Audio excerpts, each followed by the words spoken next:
Hi friends, welcome to Rupalavanya Swaralahari channel. అందరూ ఎలా ఉన్నారండి? బాగున్నారా? ఈ రోజు మీకోసం మరో స్వీట్ అండ్ షార్ట్ కథతో మీ ముందుకు వచ్చేసాను. ఇంకా లేట్ చేయకుండా కథలోకి వెళ్ళిపోదామా? హైదరాబాద్ సిటీలోనే one of the biggest software company అది. ఆఫీస్ లోపలికి అడుగు పెడితే ఒకవైపు గ్లాస్ వాల్స్ నుండి కనిపిస్తున్న సిటీ వ్యూ, ఇంకోవైపు సెంట్రలైజ్డ్ ఏసీ చల్లదనం, నీట్ గా సర్దిన క్యూబికల్స్. ఎక్కడ చూసినా కీబోర్డ్ క్లిక్ల శబ్దాలు, బ్లూటూత్ హెడ్సెట్స్ లో క్లయింట్స్ తో మాట్లాడుతున్న డెవలపర్స్, ల్యాప్టాప్స్ ముందు పెట్టుకొని సీరియస్ గా కోడింగ్ చేస్తున్న ఎంప్లాయీస్. ఒక సాఫ్ట్వేర్ సామ్రాజ్యంలా ఉంది ఆ ఆఫీస్. కానీ ఆ ప్రశాంతత వెనుక ఒక చిన్న టెన్షన్ నడుస్తూ ఉంటుంది. ఎందుకంటే అది ఆ కంపెనీలోనే most successful project delivery team. ఆ టీం ని హ్యాండిల్ చేస్తున్న లీడ్ గురించి ఆఫీస్ లో ఒక టాక్ ఉంది. వర్క్ లో ఒక చిన్న తప్పు జరిగినా అస్సలు సహించడు. పెర్ఫెక్షన్ కోసం ప్రాణం ఇస్తాడు. అతను ప్రాజెక్ట్ ప్రెజెంటేషన్ ఇస్తున్నాడంటే ప్రాజెక్ట్ మేనేజర్లు కూడా మెస్మరైజ్ అయిపోయి సైలెంట్ అయిపోవాల్సిందే. అదే సమయంలో ఆఫీస్ లో ఉన్న లేడీ ఎంప్లాయీస్ అందరికీ అతను ఒక డ్రీమ్ బాయ్. ఆ గంభీరమైన కళ్ళు, ఎప్పుడూ ట్రిమ్ చేసి ఉండే గడ్డం, అతని ఫిజిక్ చూసి మనసు పారేసుకొని అమ్మాయే లేదు. అతని పేరే శౌర్య. అప్పుడే ఆ టీం వర్క్ చేస్తున్న మెయిన్ క్యాబిన్ డోర్ క్లిక్ మంటూ తెరుచుకుంటుంది. అందరి చూపులు ఒక్కసారిగా అటువైపే తిరుగుతాయి. 6 అడుగుల పొడవాటి విగ్రహం, పెర్ఫెక్ట్ గా ఫిట్ అయిన డార్క్ బ్లూ ఫార్మల్ షర్ట్ మోచేతుల వరకు ఫోల్డ్ చేసి ఉంటే, కుడి చేతికి కాస్ట్లీ బ్రాండెడ్ వాచ్, కళ్ళకి పెట్టుకున్న స్టైలిష్ గ్లాసెస్ వెనుక అతని చూపుల్లో ఒక పవర్ఫుల్ ఈగర్ లాంటి షార్ప్నెస్ కనిపిస్తూ ఉంటుంది. చేతిలో ల్యాప్టాప్ పట్టుకొని గంభీరమైన నడకతో క్యాబిన్ లోకి అడుగు పెట్టాడు సౌర్య. అతను లోపలికి రాగానే అంతవరకు మాట్లాడుకుంటున్న వాళ్ళంతా ఒక్కసారిగా సైలెంట్ అయిపోయి తమ ల్యాప్టాప్ స్క్రీన్స్ వైపు చూస్తూ వర్క్ లో బిజీ అయిపోతారు. శౌర్య తన గ్లాసెస్ తీసి షర్ట్ పాకెట్ కి తగిలించుకుంటూ తన క్యూబికల్ వైపు నడుస్తూ గంభీరమైన గొంతుతో, గుడ్ మార్నింగ్ టీమ్. నిన్న రాత్రి యుఎస్ క్లయింట్ పంపిన బగ్స్ అన్ని ఫిక్స్ అయ్యాయా? ఈ రోజు ఈవినింగ్ లోగా నాకు డెలివరీ రిపోర్ట్ కావాలి. I don't want any excuses.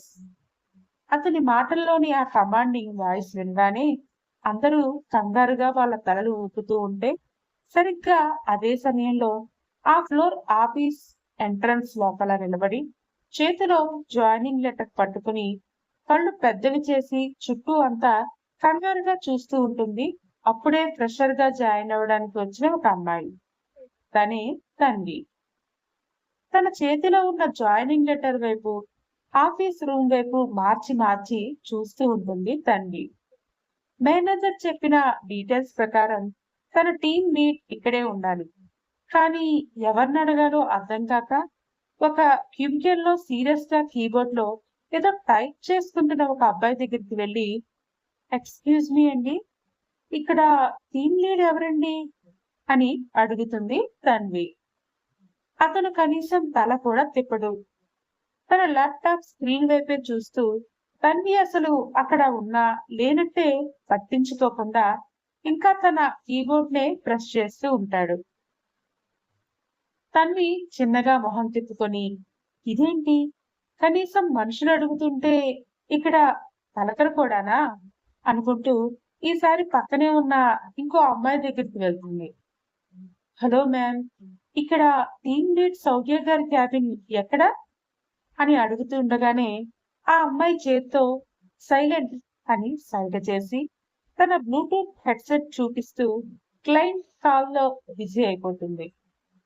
అదంతా చూస్తుంటే అప్పటి వరకు బానే ఉన్నా అప్పుడు మాత్రం తన్వికి లోపల టెన్షన్ మొదలైపోతుంది. బాబోయ్, ఇలా ఉన్నారేంటి వీళ్ళు, కనీసం ఇన్ఫర్మేషన్ కూడా చెప్పరా, అసలు హెల్పింగ్ నేచర్ అన్నదే లేనట్టుంది. అసలు ఇలాంటి కంపెనీలో నేను ఉండగలనా? వర్క్ కూడా అంతంత మాత్రమే వచ్చు. ఎలాగో ఇంటర్వ్యూ దాటేసా, పక్క వాళ్ళ హెల్ప్ తో వర్క్ కూడా మెల్లిగా నేర్చేసుకుని సాఫ్ట్వేర్ లో సెటిల్ అయిపోవచ్చు అనుకున్నాను దేవుడా. ప్లీజ్, ఇప్పుడు నా ఆశల మీద నువ్వు అనవసరంగా నీళ్లు జల్లకు. ఇప్పుడు ఈ జాబ్ మిస్ అయితే మళ్ళీ మొదటి నుండి వెతుక్కోవాలి. ఈలోపు మా అమ్మ ఆండాలమ్మలాగా అరిసెలు చేసుకోక నాకు పెళ్లి చేస్తా అని రమ్మంటుంది. అప్పుడు నాకు జజ్జనక జనారయ్యే అవుతుంది. ప్లీజ్ దేవుడా, హెల్ప్ మీ. నా కోసం ఒక్కరిని పంపించు. నేనేం అడుగుతున్నానో నీకు అర్థమవుతుందా అని గాల్లోకి చూపించి అచ్చం రష్మికలా అడుగుతూ టెన్షన్ తో చేతులు పిసుక్కుంటూ నెమ్మదిగా అడుగులు ముందుకు వేస్తుంది తన్వి. సరిగ్గా అప్పుడే ఒక చిటిక శబ్దం వినిపిస్తుంది. ఆ శబ్దానికి తన్వి ఒక్కసారిగా ఆగిపోతుంది. ఆ సౌండ్ వచ్చిన వైపు తల తిప్పి చూస్తుంది. అక్కడ శౌర్య తన రివాల్వింగ్ చైర్ లో కూర్చుని కనుబొమ్మలు మురిచి చాలా సీరియస్ గా తన్వి వైపే చూస్తూ కనిపిస్తాడు. ఆ చూపులో ఎంత పవర్ ఉందంటే ఆఫీస్ అంతా ఏసీ ఉన్నా తన్వికి ఒక్కసారిగా చెమటలు పట్టేసే అంత.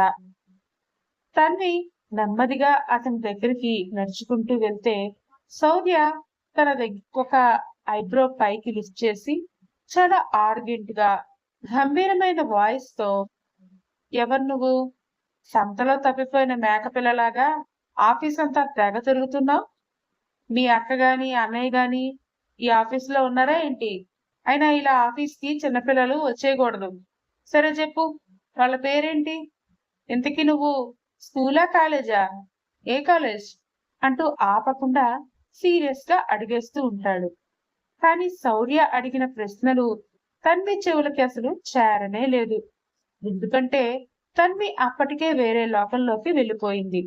6 అడుగుల అందం, ఆ కళ్ళద్దాలు, ఆ గంభీరమైన గొంతు, అన్నిటికీ మించి తను పిలిచినప్పుడు కొట్టిన ఆ చిటికే, ఆ బలుపు, ఆ పొగరు, ఆ ఆరోగ్యన్స్ తో చూసి ఫస్ట్ చూపులోనే ఫిదా అయిపోతుంది.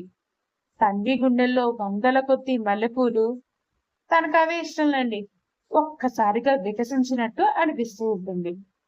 అందుకే చప్పున మళ్ళీ ఆకాశంలోకి చూస్తూ, దేవుడా, మ్మ్, ఇప్పుడు ఇలా అడిగానో లేదో వెంటనే నా కోసం నా డార్లింగ్ ని, నా దిల్కా దక్కాని పంపిస్తావా? థ్యాంక్ యూ దేవుడా అని మళ్ళీ శౌర్య ముఖాన్ని చూస్తూనే తన్వి బుగ్గలు క్షణంలో పింక్ కలర్ లోకి మారిపోతాయి. కళ్ళల్లో లవ్ సింబల్స్ పెట్టుకొని నోరు వెళ్ళబెట్టి చేతిలో ఉన్న లెటర్ కూడా మర్చిపోయి అలానే అతని వంకే చూస్తూ ఉండిపోతుంది. శౌర్య కాస్త గట్టిగా టేబుల్ తడుతూ, హలో, ఐఎమ్ ఆస్కింగ్ యూ, ఎవరు నువ్వు? ఇక్కడ మీ అన్నయ్య ఉన్నాడా అంటూ మెల్లిగా గట్టిగా అడుగుతాడు. శౌర్య టేబుల్ మీద తట్టేసరికి తన్వి ఒక్కసారిగా ఈ లోపల్లోకి వచ్చి అతని అందానికి మైకంలో ఉండిపోయిన తన్వి తడబడుతూ లోపల దాచుకోలేకపోతున్న సిగ్గుతో ఉలికిరి తిరిగిపోతూ, నేను తన్వి, కాలేజ్ స్టూడెంట్ ని కాదండి, ఫ్రెషర్ ని. ఇక్కడే జాయినింగ్ లెటర్ ఇచ్చారు. నాకు నాకు శౌర్య కావాలి అంటుంది సిగ్గుపడుతూ. ఆ మాట వినగానే శౌర్య నొసలు చిట్లించి, ఏంటి ఈ పిల్ల అంత పెద్దదా? అయినా ఇదేం పిచ్చి పిల్ల అన్నట్టు చాలా చిరాగ్గా చూస్తూ, శౌర్య కాదు, శౌర్య సార్, కాల్ మీ సార్, నేనే శౌర్యని అంటూ తను తెచ్చిన జాయినింగ్ లెటర్ ఇవ్వమన్నట్టు తన్వి వైపు చాలా షార్ప్ గా తన చేతిని చాచుతాడు. కానీ మన తన్వి దాన్ని ఎలా అర్థం చేసుకుంటుందంటే అతనే తనకి స్వాగతం పలుకుతూ చేయిస్తున్నాడేమో అనేసుకుంటూ మనసులో ఆనందం తట్టుకోలేక మొహంలో 1000 వోల్ట్ల బల్బు వెలిగిపోతుండగా శౌర్య చాపిన ఆ వెడల్పాటి చేతిలో తన మృదువైన చిన్న చేతిని నెమ్మదిగా తెచ్చి పెడుతుంది. అంతే, శౌర్య కళ్ళు కోపంతో ఎర్రగా మారిపోతాయి. తన్ని చేతిని ఒక్క విసురున విసిరి కొడుతూ కుర్చీలోంచి సీరియస్ గా లేచి నిలబడి ఆఫీస్ అంతా వినిపించేలా గట్టిగా అరుస్తూ, ఏయ్, చిప్పుగాని దొబ్బిందా? లెటర్ అడిగితే చేయిస్తావేంటి? ఇదేమైనా పార్క్ అనుకుంటున్నావా? This is a corporate office అని శౌర్య అరిచేసరికి ఆఫీస్ లో ఆ ఫ్లోర్ లో ఉన్న వాళ్ళంతా ఒక్కసారిగా ల్యాప్టాప్స్ లోంచి తలలో పైకెత్తి వీళ్ల వైపే చూస్తాడు. ఆ దెబ్బకి తన్వికి ఉన్న మైకమంతా పూర్తిగా దిగిపోతుంది. అప్పుడు అసలు విషయం అర్థమై నాలుగు తెరుచుకుని కంగారుగా, అయ్యో sorry sir, very very sorry.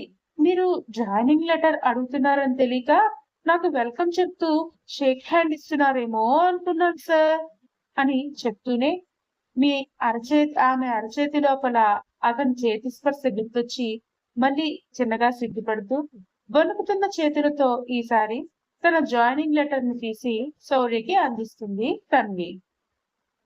శౌర్య ఆ లెటర్ ని విసురుగా లాక్కుని కోపంగా చూస్తూ ఆ పేజెస్ తిప్పడం మొదలు పెడతాడు. తన్వి మాత్రం గుండె మీద చెయ్యి వేసుకుని అరిచిన అతని కోపాన్ని కూడా ఆస్వాదిస్తూ మనసులో, అబ్బా అరిచిన ఎంత అందంగా ఉన్నాడో, ఇన్నాళ్ళు నాకు కనిపించకుండా ఎక్కడ దాక్కున్నావురా మగడా? లేదు లేదు, నేనే మా ఊర్లో ఉండిపోయి నీకు దూరం అయిపోయి ఇప్పుడు వెతుక్కుంటూ వచ్చేసాను కదా, ఇంక నిన్ను అస్సలు మిస్ అవను. అయినా ఈ ఆఫీస్ వాళ్ళంతా తనకి భయపడి చేస్తున్నారు కానీ నాకెందుకో వీడి పొగరే నచ్చేస్తోంది. మొదటి రోజులాగే మొదటి రోజే గట్టిగా లాటరీ కుట్టేసావే తన్వి. ఇక వీడిని ఎలా నీ లైన్ లో పెట్టుకుంటావో ఏంటో, వారం రోజుల్లో నీ వెనుక కుక్క పిల్లలా తిరగాలి అంటూ తనకి తనే మోటివేషన్ చేసుకుంటూ ఉంటుంది.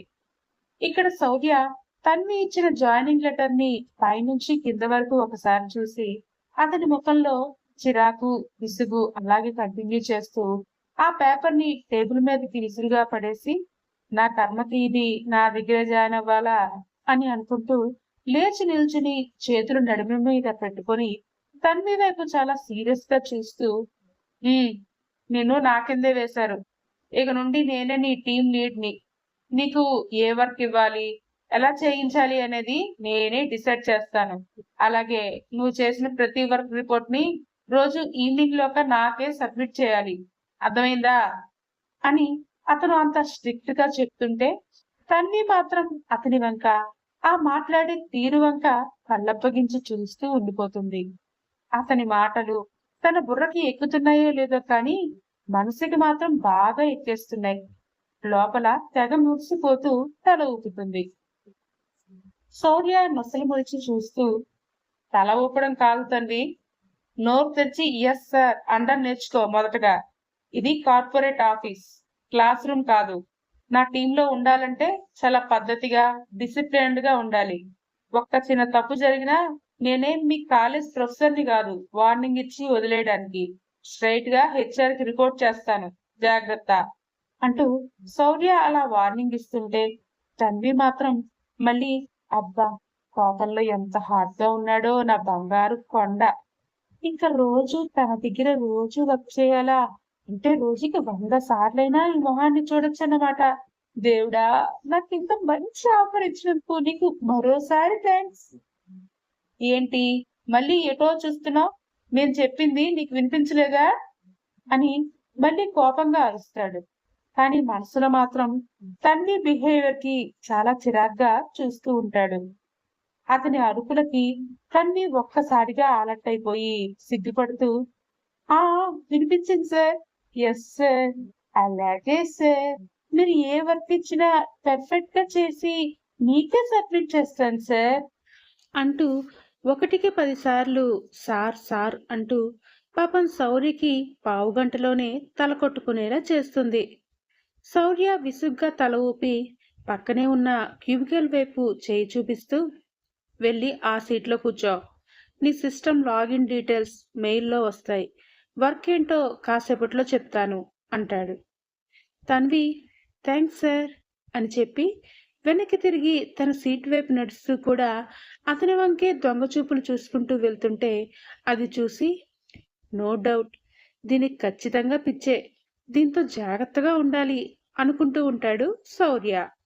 కానీ తన్వి మాత్రం శౌర్య చూడకుండా అతన్ని తన క్యూబికల్ నుంచి తొంగి చూడటం, ఆ రోజే జాయినింగ్ అయినా ఏమాత్రం భయం లేకుండా వాటర్కి, వాష్రూమ్కి కావాలని మాటికి వెళ్తూ ఆ వంకతో శౌర్యకి ఓపెన్గానే సైట్ కొట్టడం చేస్తూ ఉంటుంది. అంతే, ఆ రోజు సాయంత్రం కల్లా ఆ ఫ్లోర్ నుంచి బయటకొచ్చేసిన ఎంప్లాయీస్ అందరికీ తన్వినే ఒక హాట్ టాపిక్ అయిపోతుంది. శౌర్య ఇవన్నీ చూడకపోయినా మిగిలిన ఎంప్లాయీస్ మాత్రం చూసి ఒకరికొకరు సైగలు చేసుకుంటూ అవన్నీ గమనించే ఉంటారు. కానీ శౌర్యతో చెప్పే ధైర్యం ఎవరికీ లేదు కాబట్టి బయటకొచ్చి గాసిప్స్‌లో ఆ రోజంతా తన్వి, శౌర్య పేరు గురించే మాట్లాడుకుంటూ ఉంటారు. ఛ! ఆ అమ్మాయిని పటాయిద్దామనుకున్నానురా. వచ్చి రాగానే ఆ అమ్మాయి కాస్త శౌర్య సార్‌కి సైట్ కొడుతోంది. ఇంకా నేనేం ట్రై చేస్తాను అంటూ తన్వి కోసం చూడగానే ఫ్లాట్ అయిన మిగిలిన జెంట్స్ ఎంప్లాయీస్ మాట్లాడుకుంటూ ఉంటే, ఇంకొక పక్క లేడీ ఎంప్లాయీస్ ఈ రోజే కదా వచ్చింది. అందుకే గురుడి గురించి ఆ అమ్మాయికి ఇంకా తెలిసినట్టు లేదు. 4 రోజులు పోతే మనలాగే ఫస్ట్‌లో చూసి లవ్ చేసినా, తర్వాత వాడి హెడ్ వెయిట్ తెలుసుకుంటుంది. లేదంటే చేసిన వర్క్‌ని మళ్ళీ మళ్ళీ చేయించి మనకి ఎన్ని కష్టాలు పెట్టాడో, దానికి కూడా అవన్నీ అవ్వనివ్వు అని ముసిముసిగా నవ్వుకుంటారు. తన్వి మాత్రం శౌర్య వెళ్ళే వరకు ఉండి, అతన్ని కాసేపు ఫాలో చేసి, చీకట్లో మళ్ళీ తనని చూసి ఏమైనా అంటాడేమో అన్న భయంతో కంగారుగా వచ్చిన ఆటో ఆపి తన హాస్టల్‌కి వెళ్ళిపోతుంది. రూమ్‌కి రాగానే డాన్స్ చేసుకుంటూ ఫ్రెష్ అయిపోయి, క్యాలెండర్ ఓపెన్ చేసి, అమ్మ ఈరోజు దశమి, మంచి రోజు, ఆఫీస్‌లో జాయిన్ అవ్వచ్చు అని చెప్పింది. అంటే రేపు ఖచ్చితంగా ఏకాదశి. రేపు కూడా మంచి రోజే. లేట్ చేయకుండా నా డార్లింగ్‌కి రేపే ప్రపోజ్ చేసేస్తాను అని గెంతుకుంటూ, ఎప్పుడెప్పుడు తెల్లవారుతుందా అని ఎదురుచూస్తూ ఆ రాత్రి నిద్ర లేకుండానే గడిపేస్తుంది Tanvi. Next day morning office timings కంటే ముందే వెళ్ళిపోయి తన సిస్టమ్ దగ్గర కూర్చుని శౌర్య కోసమే ఎదురు చూస్తూ ఉంటే మిగిలిన ఎంప్లాయీస్ ఒక్కొక్కరుగా వచ్చి తన్విని చూసి చిన్నగా నవ్వుకుంటూ ఉంటారు. అదంతా చూసినా కూడా తన్వి పెద్దగా పట్టించుకోదు. ఆమె ఆరాటం అంతా శౌర్య గురించే ఉంటే మిగతా వాళ్ళు ఎక్కడ కనిపిస్తారు. ఆఫీస్ టైమింగ్ స్టార్ట్ అయిన వెంటనే కరెక్ట్ టైంకి శౌర్య వచ్చేస్తాడు. అబ్బో! నా డార్లింగ్ టైంని కూడా పక్కాగా ఫాలో అవుతున్నాడుగా అని మనసులోనే అనుకుంటూ, నవ్వుకుంటూ ఎదురు వెళ్ళి, గుడ్ మార్నింగ్ సార్ అంటూ మెలికలు తిరుగుతూ, సిగ్గుపడుతూ విష్ చేస్తుంది. శౌర్య మాత్రం ఆమెని చిరాగ్గా చూసి, దానికి ఇలా ఎదురు వచ్చి మెలికలు తిరుగుతూ మరీ చెప్పాలా? అంత అవసరం లేదు. ఇలా టైం వేస్ట్ చేస్తే నాకు పరమ చిరాకు. ఆఫీస్ అవర్స్‌లో ఒకరితో ఒకరు మాట్లాడుకోవడం కూడా ఇక్కడ పనిషబుల్ అవుతుంది. ఏమైనా ఉంటే బయట క్యాంటీన్‌లోనే మాట్లాడుకోవాలి. వెళ్ళి నీ వర్క్ స్టార్ట్ చెయ్యి. ఈవినింగ్ లోపు నాకు నీ రిపోర్ట్ పంపించాలి. ఫ్రెషర్ అయినా కూడా నేనేమి వదిలేస్తాను అనుకోకు అంటూ వార్నింగ్ ఇస్తుంటే అవేం పట్టించుకోకుండా, అయితే మీతో పర్సనల్‌గా మాట్లాడాలి సార్. క్యాంటీన్‌కి వెళ్దామా సార్? అంటూ వెంటనే అడిగేస్తుంది తన్వి. దానితో అది వింటున్న మిగిలిన ఎంప్లాయీస్ అంతా నోళ్లు వెళ్ళబెట్టుకుని, బాబోయ్! ఈ అమ్మాయి ఏంటి ఇంత స్పీడ్‌గా ఉంది అనుకుంటూ ఉంటే, శౌర్య మాత్రం అతని కళ్ళని ఎర్రగా చేసి ఆమెనే చూస్తాడు. అయినా కూడా కొంచెం కూడా బెదిరిపోకుండా, ప్లీజ్ సార్ అంటూ కళ్ళు చిన్నవి చేసి పెదాలని ముందుకు తెచ్చి రిక్వెస్టింగ్‌గా అడుగుతుంటే, చుట్టూ వాళ్ళంతా వాళ్ళనే చూస్తున్నారని శౌర్య అర్థం చేసుకుని పళ్ళు కొరుకుతూ గట్టిగా ఒత్తి పలుకుతూ, అలాగే బ్రేక్ టైంలో కలుద్దాం. ఇప్పుడు వెళ్ళి వర్క్ చెయ్యి అంటూ అప్పటికి తన్విని వదిలించుకుంటాడు. కానీ తన్వి మాత్రం నిజంగానే సీరియస్‌గా శౌర్య క్యాంటీన్‌కి వస్తాను అన్నాడని గాల్లోనే తేలిపోతూ వెళ్ళి తన వర్క్ చేయడం స్టార్ట్ చేస్తుంది. అయినా అసలు పాపకి వర్క్ ఏమైనా వస్తే కదా! కాలేజీలో కూడా అత్యవసర మార్కులతోనే పాస్ అయింది. ఇంటర్వ్యూలో హెచ్ఆర్‌కి తలతిక్కగా ఆన్సర్స్ అన్నీ లెంథీగా చెప్పి తనకు ఏదో వచ్చినట్టు కటింగ్ ఇచ్చేసరికి ఓకే చేసి జాబ్ ఇచ్చేశారు. అందుకే ఇప్పుడు వర్క్ చేయడం కంటే శౌర్యను పడేసే దాని మీదే ఎక్కువ ఇంట్రెస్ట్ పెడుతుంది పాప. 10:30 అవ్వగానే బ్రేక్ టైం వచ్చేసిందని మళ్ళీ లేచి ఎగురుకుంటూ శౌర్య దగ్గరికి వెళ్ళి, సార్ నేను మీకోసం క్యాంటీన్‌లో వెయిట్ చేస్తుంటాను.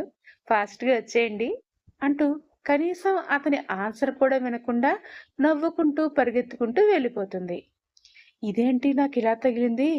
నిన్నే జాయిన్ అయింది, ఈరోజే పిచ్చెక్కిస్తోంది. దీనికి గట్టిగా వార్నింగ్ ఇవ్వకపోతే అందరి ముందు నా పరువు తీసేసేలా ఉంది అని సీరియస్గా మిగిలిన అందరినీ చూస్తాడు శౌర్య. అప్పటి వరకు వాళ్ళనే చూస్తున్న మిగిలిన ఎంప్లాయీస్ అందరూ టక్కున నవ్వు ఆపేసి మళ్ళీ ల్యాప్టాప్స్లో తలలు దూర్చేస్తారు.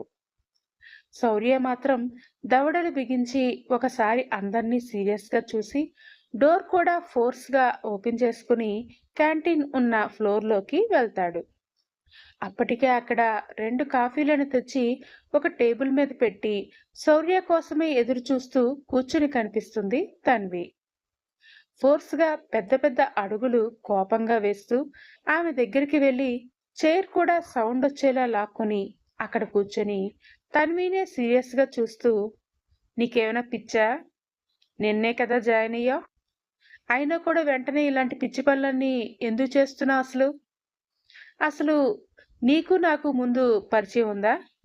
నాతో మాట్లాడాలి అంటూ అది కూడా పర్సనల్గా అంటున్నావు. ఏం మాట్లాడాలి? అక్కడ లోపల ఎంప్లాయీస్ అంతా ఎలా చూస్తున్నారో తెలుసా? ఫ్రెషర్గా జూనియర్గా జాయిన్ అయ్యావు, జాబ్లో ఉండాలని లేదా? అయినా నాకు ఇలాంటివి అస్సలు నచ్చవు. నాకు అసలు ఇక్కడ ఎవరు ఫ్రెండ్స్ కూడా లేరు. మనం ఇక్కడికి కేవలం జాబ్ చేయడానికే వచ్చాం, అది గుర్తుంది కదా అంటూ సీరియస్గా క్లాస్ పీకడం స్టార్ట్ చేస్తాడు. కానీ అతను ఆశ్చర్యపోయేలా, మాటలు కూడా ఆగిపోయేలా అక్కడ క్యాంటీన్లో ఉన్నవాళ్ళు కూడా తలలు తిప్పి వీళ్ళనే చూసేలా దాచి ఉంచిన ఫ్లవర్స్ ఉన్న బొకే తీసి శౌర్య వైపు పెట్టి, I love you Shaurya, I love you so much అంటూ డైరెక్ట్గా ప్రపోజ్ చేసేస్తుంది తన్వి. ఆమె అలా సడన్గా అందరి ముందు డైరెక్ట్గానే ప్రపోజ్ చేస్తుందని శౌర్య కూడా అస్సలు ఊహించడు. అందుకే కొన్ని క్షణాలు పెద్దగా కళ్ళు చేసి ఆమెని అలా ఆశ్చర్యంగా చూస్తూ ఉండిపోతాడు. కానీ ఆమె కళ్ళల్లో మాత్రం ప్యూర్ లవ్ అతనికి కనిపిస్తూ ఉంటుంది. చూసిన వెంటనే లవ్, అలాగే లవ్ ఎట్ ఫస్ట్ సైట్ లాంటివి అతను అస్సలు నమ్మడు. కానీ ఇప్పుడు తన్విని చూస్తుంటే అతనికి ఏమీ అర్థం కాక వెంటనే మళ్ళీ కోపాన్ని తెచ్చుకుంటూ, బుల్షిట్, నేనేం చెప్తున్నానో నువ్వేం చేస్తున్నావు? బ్రెయిన్ పనిచేయట్లేదా? అయినా నీకు ఎంత ధైర్యం? అడిగావు కాబట్టి నేను కూడా రిప్లై చెప్తున్నా విను. I hate you. నువ్వు నాకు అస్సలు నచ్చలేదు, కొంచెం అంటే కొంచెం కూడా. ఇక నుంచి ఒళ్ళు దగ్గర పెట్టుకుని నీ లిమిట్స్లో నువ్వు ఉంటే మంచిది.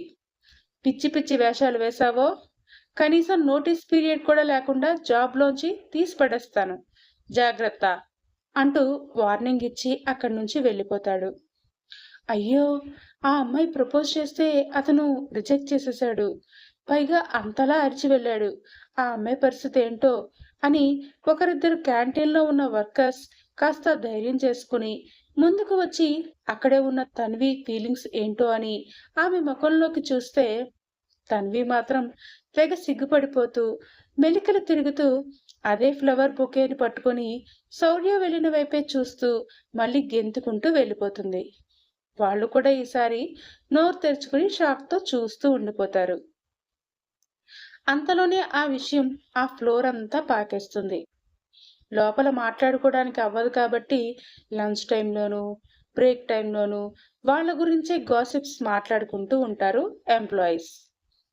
అవి శౌర్య చెవిన కూడా పడుతూనే ఉంటాయి. కానీ కోపంగా ఉంటాడే తప్ప ఎవరిని ఏమీ అనలేక సైలెంట్ అయిపోతాడు. కానీ కావాలనే తన్వికి డబుల్ వర్క్ ఇస్తూ టార్చర్ చూపించాలని ట్రై చేస్తాడు. కానీ ఎంత ట్రై చేస్తున్నా తన్వి మాత్రం అతన్ని ప్రేమించడం అస్సలు ఆపదు. పైగా ఇంకాస్త ఎక్కువగా ప్రేమిస్తూ అతని చుట్టూనే తిరుగుతూ ఆరాధనగా చూస్తూ ఉంటుంది. అది చూసిన వెంటనే అసలు తన పైన ఎందుకు అంత లవ్ పెంచుకుందో శౌర్యకి కూడా అర్థం కాక, ఇప్పుడే కదా బీటెక్ అయ్యి వచ్చింది, ఇంకా చిన్నపిల్లే, అందుకే తనకి మెచ్యూరిటీ లేదు, కేవలం అట్రాక్షన్తో నా వెనక తిరిగి లవ్ అంటోంది, 4 రోజులు నేనే అవాయిడ్ చేస్తే తనే తెలుసుకుంటుంది అని ఇంకా పెద్దగా పట్టించుకోవడం మానేస్తాడు. కానీ తన్వి పాప ఆఫీస్లోనే శౌర్య చుట్టూ తిరుగుతూ, హలో గురు ప్రేమ కోసమేరోయ్ జీవితం, అమ్మాయితో అపాయికేలా పౌరుషం, ప్రేమించాను వీణ్ణే కాదంటున్నాడు నన్నే, మహా సుందరాంగులే పొందలేని దాన్ని. అవును మరి.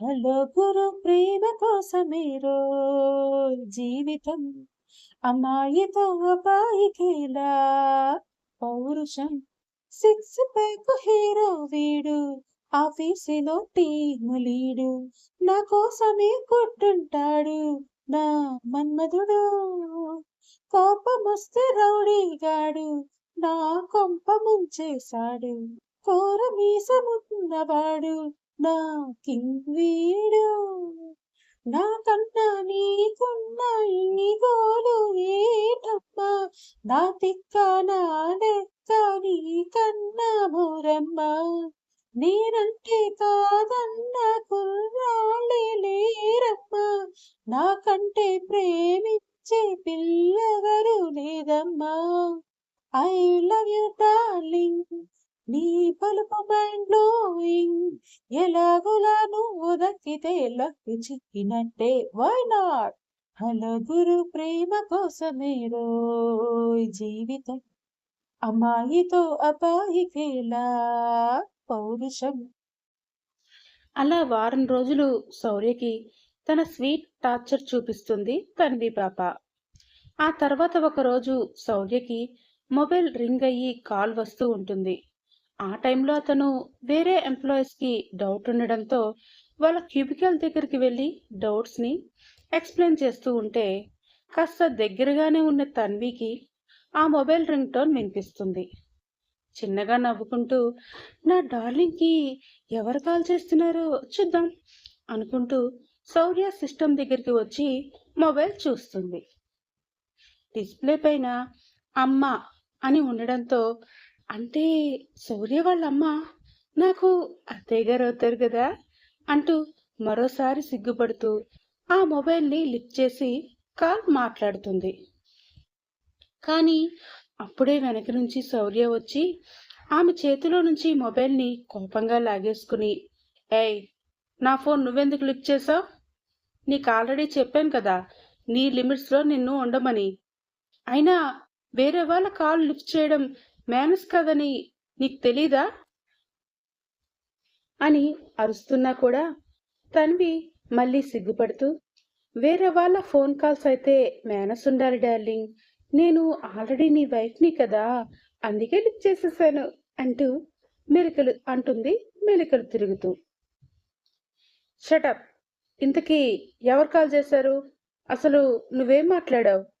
నేను వచ్చేసరికి అసలు కాల్ ఎందుకు కట్ చేసావు? చెప్తావా లేదా అంటూ సీరియస్గా అడుగుతాడు శౌర్య. కానీ తన్వి మాత్రం అతన్నే చూసి సిగ్గుపడుతూ, ఐ లవ్ యూ శౌర్య అంటూ మరోసారి చెప్పి 2 చేతులతో ఆమె మొహాన్ని మూసుకొని సిగ్గుపడుతూ అక్కడి నుంచి పరిగెట్టుకుంటూ వెళ్ళిపోతుంది. అది చూసి పిచ్చి పట్టినట్టు అవుతుంది శౌర్యకి. కోపం వచ్చి అందరూ ఉన్నారు అని తెలిసినా కూడా కంట్రోల్ చేసుకోలేక గట్టిగా ఆ అని అరుస్తూ తల పట్టుకుంటాడు. మొబైల్ తీసి కాల్ లిస్ట్ చూస్తాడు. అందులో వాళ్ళ అమ్మ ఫోన్ చేసినట్టు, మొత్తంగా 5 మినిట్స్ మాట్లాడినట్టు అందులో రికార్డ్ అయిన టైం బట్టి చూపిస్తూ ఉంటుంది. మా అమ్మతో ఇది 5 మినిట్స్ ఏం మాట్లాడింది? నన్ను లవ్ చేస్తున్నా అంటూ పిచ్చి పిచ్చిగా ఏమైనా వాగేసిందా? దీని సంగతి ఇలా కాదు, తర్వాత చెప్తాను అంటూ అక్కడితో ఆ విషయం వదిలేసి ఈవినింగ్ ఇంటికి వెళ్ళాక వాళ్ళ అమ్మ ఏమైనా అడుగుతుందేమో అని చాలాసేపు చూస్తాడు. కానీ ఆవిడ విచిత్రంగా ఏమీ అడగదు. వాళ్ళ అమ్మ ఏమీ అడగకుండా అంతా నార్మల్గానే ఉండడంతో ఆ తింగర్ది ఏమీ చెప్పనట్టుంది, ఏదో పిచ్చి పిచ్చిగా మాట్లాడేసి ఉంటుంది, అందుకే ఆమె కూడా నన్నేమీ అడగలేదు, కావాలని నేను చెప్పడం ఎందుకు, అమ్మ అడిగితే అప్పుడు చెప్పొచ్చులే అని లైట్ తీసుకుంటాడు శౌర్య. కానీ నెక్స్ట్ 2 డేస్లోనే తన్వి తన డెస్క్ దగ్గర లేనప్పుడు మొబైల్లో కాల్ వస్తూ ఉంటుంది. తన క్యూబికల్ శౌర్యకు కాస్త దగ్గరగానే ఉండడంతో ఆ రింగ్ టోన్ అతనికి వినిపించి దగ్గరికి వెళ్ళి చూస్తాడు.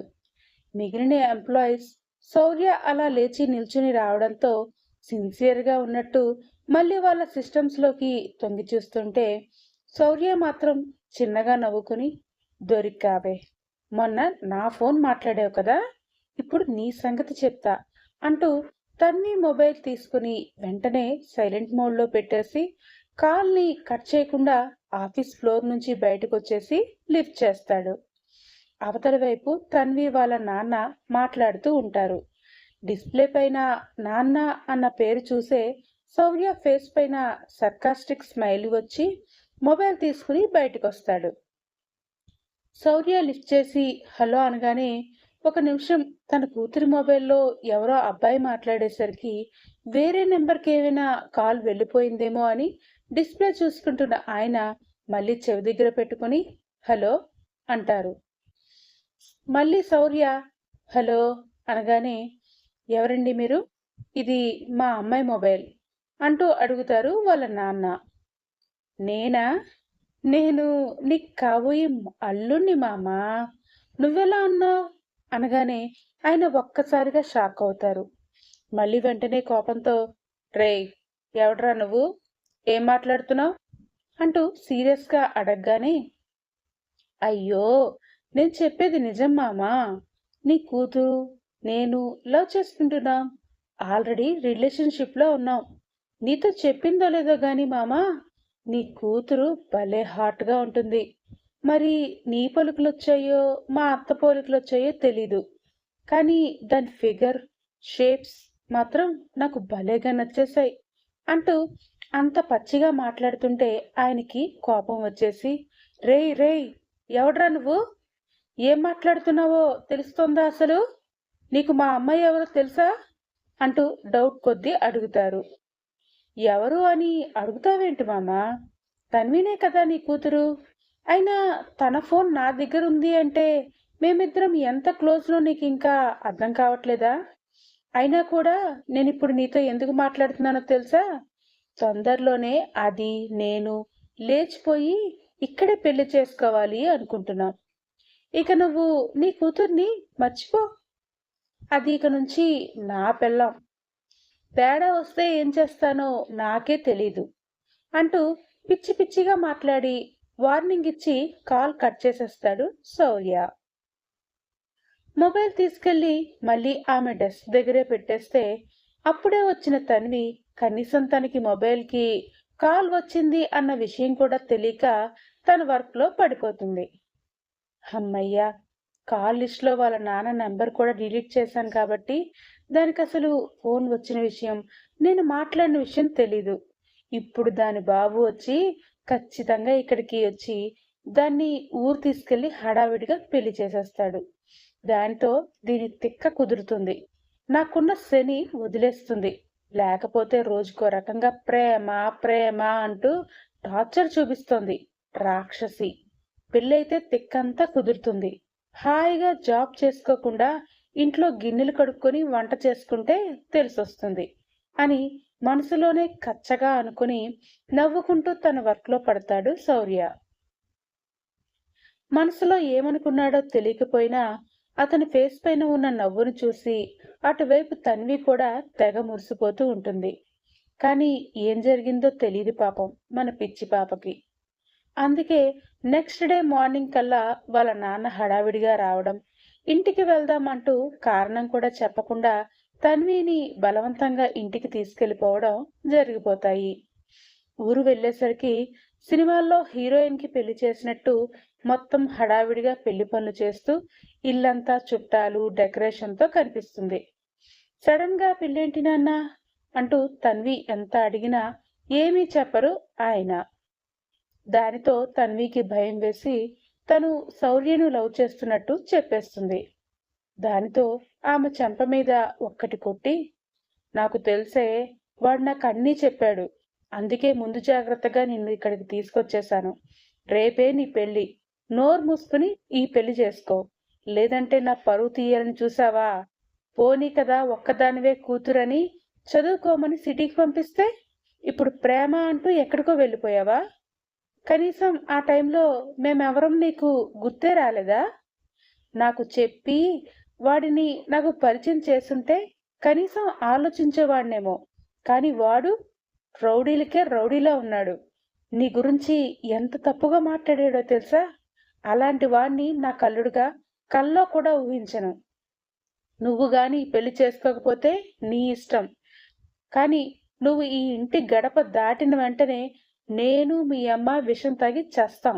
అది గుర్తుపెట్టుకో అంటూ వార్నింగ్ ఇచ్చేసి భార్యకి కూతుర్ని అప్పగించి జాగ్రత్తగా చూసుకోమని కూడా గట్టిగా చెప్పి పెళ్లి పనుల్లో పడిపోతారు తన్వి వాళ్ళ నాన్న. తన్వి ఎంత అరిచి గోల పెట్టినా ఇంకా పెళ్లి ఆగదని ఆమెకి అర్థమైపోతుంది. అందుకే వాళ్ళ అమ్మ చూడకుండా మొబైల్ తీసుకుని పక్కకు వెళ్ళి ఎవరితోనో ఏడుస్తూ ఒక 10 నిమిషాలు మాట్లాడి వచ్చాక కాస్త నార్మల్ అవుతుంది. ఉదయం నుంచి వాళ్ళ నాన్న తిట్టడం, కూతురు ఏడవటం, ఎవరినో ప్రేమించింది అని తెలియటం అవన్నీ కంగారుగా అనిపిస్తాయి తన్వి వాళ్ళ అమ్మకి. కానీ పావుగంట తర్వాత నుంచి తన్వి ఏడవకుండా చాలా నార్మల్గా ఉండడం చూసి షాక్ అవుతుంది ఆవిడ. దగ్గరికి వెళ్ళి, నువ్వు ఎలాంటి పిచ్చి పని చేయకే, ఏదో ఒకటి చేద్దాంలే అంటుంటే, చచ్చా, నేనేమి పిచ్చి పనులు చేయనమ్మా, నేను నీ కూతుర్ని, నాకెందుకు భయం, నువ్వు కూడా టెన్షన్ పెట్టుకోకు, ఏం జరగాలని ఉంటే అదే జరుగుతుందిలే అంటూ కాన్ఫిడెంట్గా చెప్పి అక్కడి నుంచి పెళ్లి పనులన్నిట్లో నవ్వుతూ కనిపిస్తూ ఇష్టంగా రెడీ అవుతుంది తన్వి. మేకప్ కూడా ఇక్కడ బాగాలేదు, ఈ లైన్ చూడు అంటూ బ్యూటీషియన్ కి కూడా తనే దగ్గరుండి చెబుతూ పెళ్లిలో చాలా అందంగా కనిపించాలని ట్రై చేస్తుంటే తన్వి వాళ్ళ నాన్న కూడా అది చూసి మొదట ఆశ్చర్యపోతారు. తర్వాత మాత్రం నా కూతురు కదా, కాంప్రమైజ్ అయి ఉంటుంది, నేనంటే తనకి చాలా ఇష్టం అని నవ్వుకుని అక్కడి నుంచి వెళ్ళిపోతారే తప్ప కూతుర్ని కనీసం ఏ విషయం అడగరు. అలా నెక్స్ట్ డే వచ్చేసి పెళ్లి పనులు కూడా జరిగిపోయి ఆఖరికి పెళ్లిపీటల మీద తన్విని కూర్చోబెట్టి పూజ కూడా చేయిస్తుంటే సరిగ్గా ముహూర్తం టైంకి పెళ్లి ఆగిపోతుంది అన్న ధీమాతో కూర్చుంటుంది తన్వి. అందుకే చాలా కాన్ఫిడెంట్ గా నవ్వుతూ మండపం ఎంట్రన్స్ వైపే చూస్తూ ఉంటుంది. తాళి కట్టే సమయం కూడా వచ్చేస్తుంటే నిన్న ఉదయమేమో పెళ్లి వద్దు అంటూ అంతలా అడిచి ఏడ్చింది. తర్వాత నుంచి ఏమో ఇలా పిచ్చి పిచ్చిగా బిహేవ్ చేస్తుంది. ఇప్పుడు ఇదేం కొంప ముంచుతుందో, ఆయనకేమో అసలే కోపం ఎక్కువ, పరువు కోసం ప్రాణాలే ఇస్తానంటారు, దేవుడా మమ్మల్ని నువ్వే కాపాడు అనుకుంటూ తన్వి వాళ్ళమ్మ కంగారుగా ఆకాశం వైపు చూసి దేవుడికే దండం పెట్టుకుంటూ ఉంటారు. అవతల పెళ్లి కొడుకు కూడా వేరే ఎవరో కాదు, చాలా ఏళ్ల నుండి తన్వి వాళ్ళ నాన్నకి బెస్ట్ ఫ్రెండ్ కొడుకే. శౌర్యతో ఫోన్ మాట్లాడాకే టెన్షన్తో ఫ్రెండ్కి ఆయన జరిగిందంతా చెప్పగానే, నువ్వే అనుకోనంటే నా కొడుకు మన తన్విని చిన్నప్పటి నుంచి ఇష్టపడుతున్నాడురా, ఇప్పుడు వాళ్ళకి పెళ్లి చేస్తే అమ్మాయి మన పిల్లే కాబట్టి ఫ్యూచర్లో కూడా ఏ ప్రాబ్లం రాదు, ఏమంటావ్ అంటూ ఈ ప్లాన్ ఐడియా ఇచ్చింది కూడా తన్వి వాళ్ళ నాన్న ఫ్రెండ్నే ఇస్తారు. అందుకే హడావిడిగా పెళ్లి జరిగిపోతూ ఉంటుంది. బాబు, ఈ మాంగళ్యం తీసుకొని అమ్మాయి మెడలో 3 ముళ్ళు వెయ్యి అంటూ మైక్లో పంతులు గారు చెప్పగానే ఇక్కడ తన్వి వాళ్ళమ్మ గుండె గుబులవుతుంది. కంగారుగా తన్వి వైపే చూస్తే అప్పటికి కూడా ఆమె మొహంలో చిరునవ్వు, ఆమె కళ్ళల్లో పెళ్లి ఆగిపోతుందనే కాన్ఫిడెన్స్ క్లియర్గా కనిపిస్తాయి. కానీ ఆ కాన్ఫిడెన్స్ ఏంటో ఆవిడికి కూడా అర్థం కాదు. సరిగ్గా అప్పుడే మండపం బయట కాస్ట్లీ బైక్ వచ్చిన సౌండ్ వస్తుంది. అది మిగతా వాళ్ళకి అక్కడ ఉన్న సందడిలో మంగళ వాయిద్యాలలో వినిపించకపోయినా తన్వి చెవులకు మాత్రం స్పష్టంగా చేరి ఆమె మొహంలో ఉన్న నవ్వు ఇంకాస్త పెరుగుతుంది. అలా కొన్ని క్షణాలకే బ్లూ కలర్ టోర్న్ జీన్ వేసుకొని, black shoes, black colour T shirt మీద బ్రౌన్ కలర్ ఫార్మల్ షర్ట్ వేసుకొని, బటన్స్ పెట్టుకోకుండా ఫ్రీగా వదిలేసి మోచేతుల వరకు మడిచి బ్లాక్ గ్లాసెస్ మొహానికి పెట్టుకొని పెద్ద పెద్ద అడుగులతో లోపలికి వస్తున్న శౌర్య కనిపిస్తాడు ఆమెకి. ఆ క్షణాల కోసమే ముందు రోజు నుంచి ఎదురు చూస్తున్న తన్వికి అలా ఆమె కళ్ళకు శౌర్య కనిపించగానే సంతోషం ఇంకాస్త ఎక్కువైపోతుంది. ఇది ఎవరిని చూసి అంతలా నవ్వుతోందబ్బా అంటూ అనుమానం వచ్చి తన్వి వాళ్ళమ్మ పక్క నుంచి ఆమె చూస్తున్న వైపే చూస్తే అక్కడ ఎదురుగా శౌర్య కనిపిస్తాడు. కొంపతీసి ఈ అబ్బాయినేనా నా కూతురు ప్రేమించింది? ఇప్పుడు ఏం గొడవ జరుగుతుందో ఏంటో అంటూ భయంతో ముందే భర్త పక్కకు వెళ్ళిపోయి చేతిని గట్టిగా పట్టుకుంటుంది. ఆయనకు శౌర్య ఎవరో తెలియదు కాబట్టి ఏమైంది అన్నట్టు భార్యనే చూస్తూ ఉంటారు. కానీ క్షణంలోనే అంతా జరిగిపోతుంది. అందరూ అలా చూస్తూ ఉండగానే షూస్ తీసి సాక్స్తోనే మండపం పైకి వెళ్ళి పెళ్ళికొడుకు చేతిలో ఉన్న మంగళసూత్రాన్ని లాక్కున్నట్టుగా తీసుకుని తన్వి మెడలో 3 ముళ్ళు వేసేస్తాడు శౌర్య. అంతే, అక్కడంతా నిశ్శబ్దం. అందరూ షాక్ లో వాళ్ళనే చూస్తూ కుర్చీల్లోంచి లేచి నిలబడిపోతే గట్టిగా అరుస్తూ వచ్చి శౌర్య కాలర్ పట్టుకుంటారు తన్వి వాళ్ళ నాన్న. రేయ్, ఎవడ్రా నువ్వు? నా కూతురు మెడలో తాళి కట్టేశావ్? అసలు బుద్ధుందా అంటూ కాలర్ పట్టుకుని మండపంపై నుంచి కిందకి తీసుకొచ్చి కొట్టడానికి చెయ్యి పైకి ఎత్తగానే అతని చేతిని పట్టుకుని ఆపేస్తాడు శౌర్య. అప్పటికే శౌర్య కళ్ళు కూడా కోపంతో ఎర్రబడిపోగా తను అనుకున్నది జరిగిపోయింది కాబట్టి ఇక అసలు నిజం తెలియాలి అన్నట్టు పెళ్లిపేటలపై నుంచి లేచి వాళ్ళ దగ్గరికి ఫాస్ట్గా నడుచుకుంటూ వస్తుంది తన్వి. అది నన్ను కాదు, నీ కూతుర్నే అడుగు అంటూ వచ్చిన తన్వి వైపు చూపిస్తూ కోపంగా అంటాడు శౌర్య.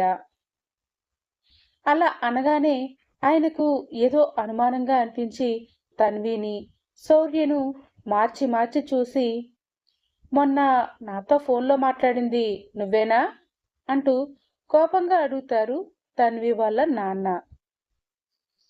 ఆ విషయం తెలియని తన్వి కనుబొమ్మలు ముడుస్తూ వాళ్ళ వైపు చూస్తుంటే అవును అంటాడు శౌర్య. ఆ మాటకి ఈసారి తన్వి కూడా అదిరిపడుతుంది. తనకు తెలియని విషయం వాళ్ళిద్దరి మధ్య ఏదో జరిగిందని, దానివల్లే వాళ్ళ నాన్న ఇప్పుడు హడావిడిగా ఈ పెళ్లి ఏర్పాట్లు చేశాడని అర్థమై వెంటనే ఆ గొడవ ఇంకా పెరగకుండా ఆపాలనుకుంటూ, నాన్న ఒక్క నిమిషం నేను చెప్పేది విను అంటూ చెప్పబోతుంది. నువ్వు నోరు మూసుకో, వీడెలాంటి వాడో నీకు తెలీదు. నీ గురించి ఎంత నీచంగా మాట్లాడాడో తెలుసా? అలాంటి వాడిని ప్రేమిస్తున్నానంటూ చెప్తున్నావు, నీకు సిగ్గులేదా? అయినా అది ప్రేమిస్తున్నాను అంటే నువ్వొచ్చి మెడలో తాళి కట్టేయడమేనా? దాన్ని కన్న తల్లిదండ్రులుగా దాని మీద మాకు ఏ హక్కు లేదనుకుంటున్నావా? ఇన్నాళ్ళు ప్రేమతో పెంచింది నువ్విలా తాళి కట్టగానే నీతో పంపించేయడానికి అనుకుంటున్నావా?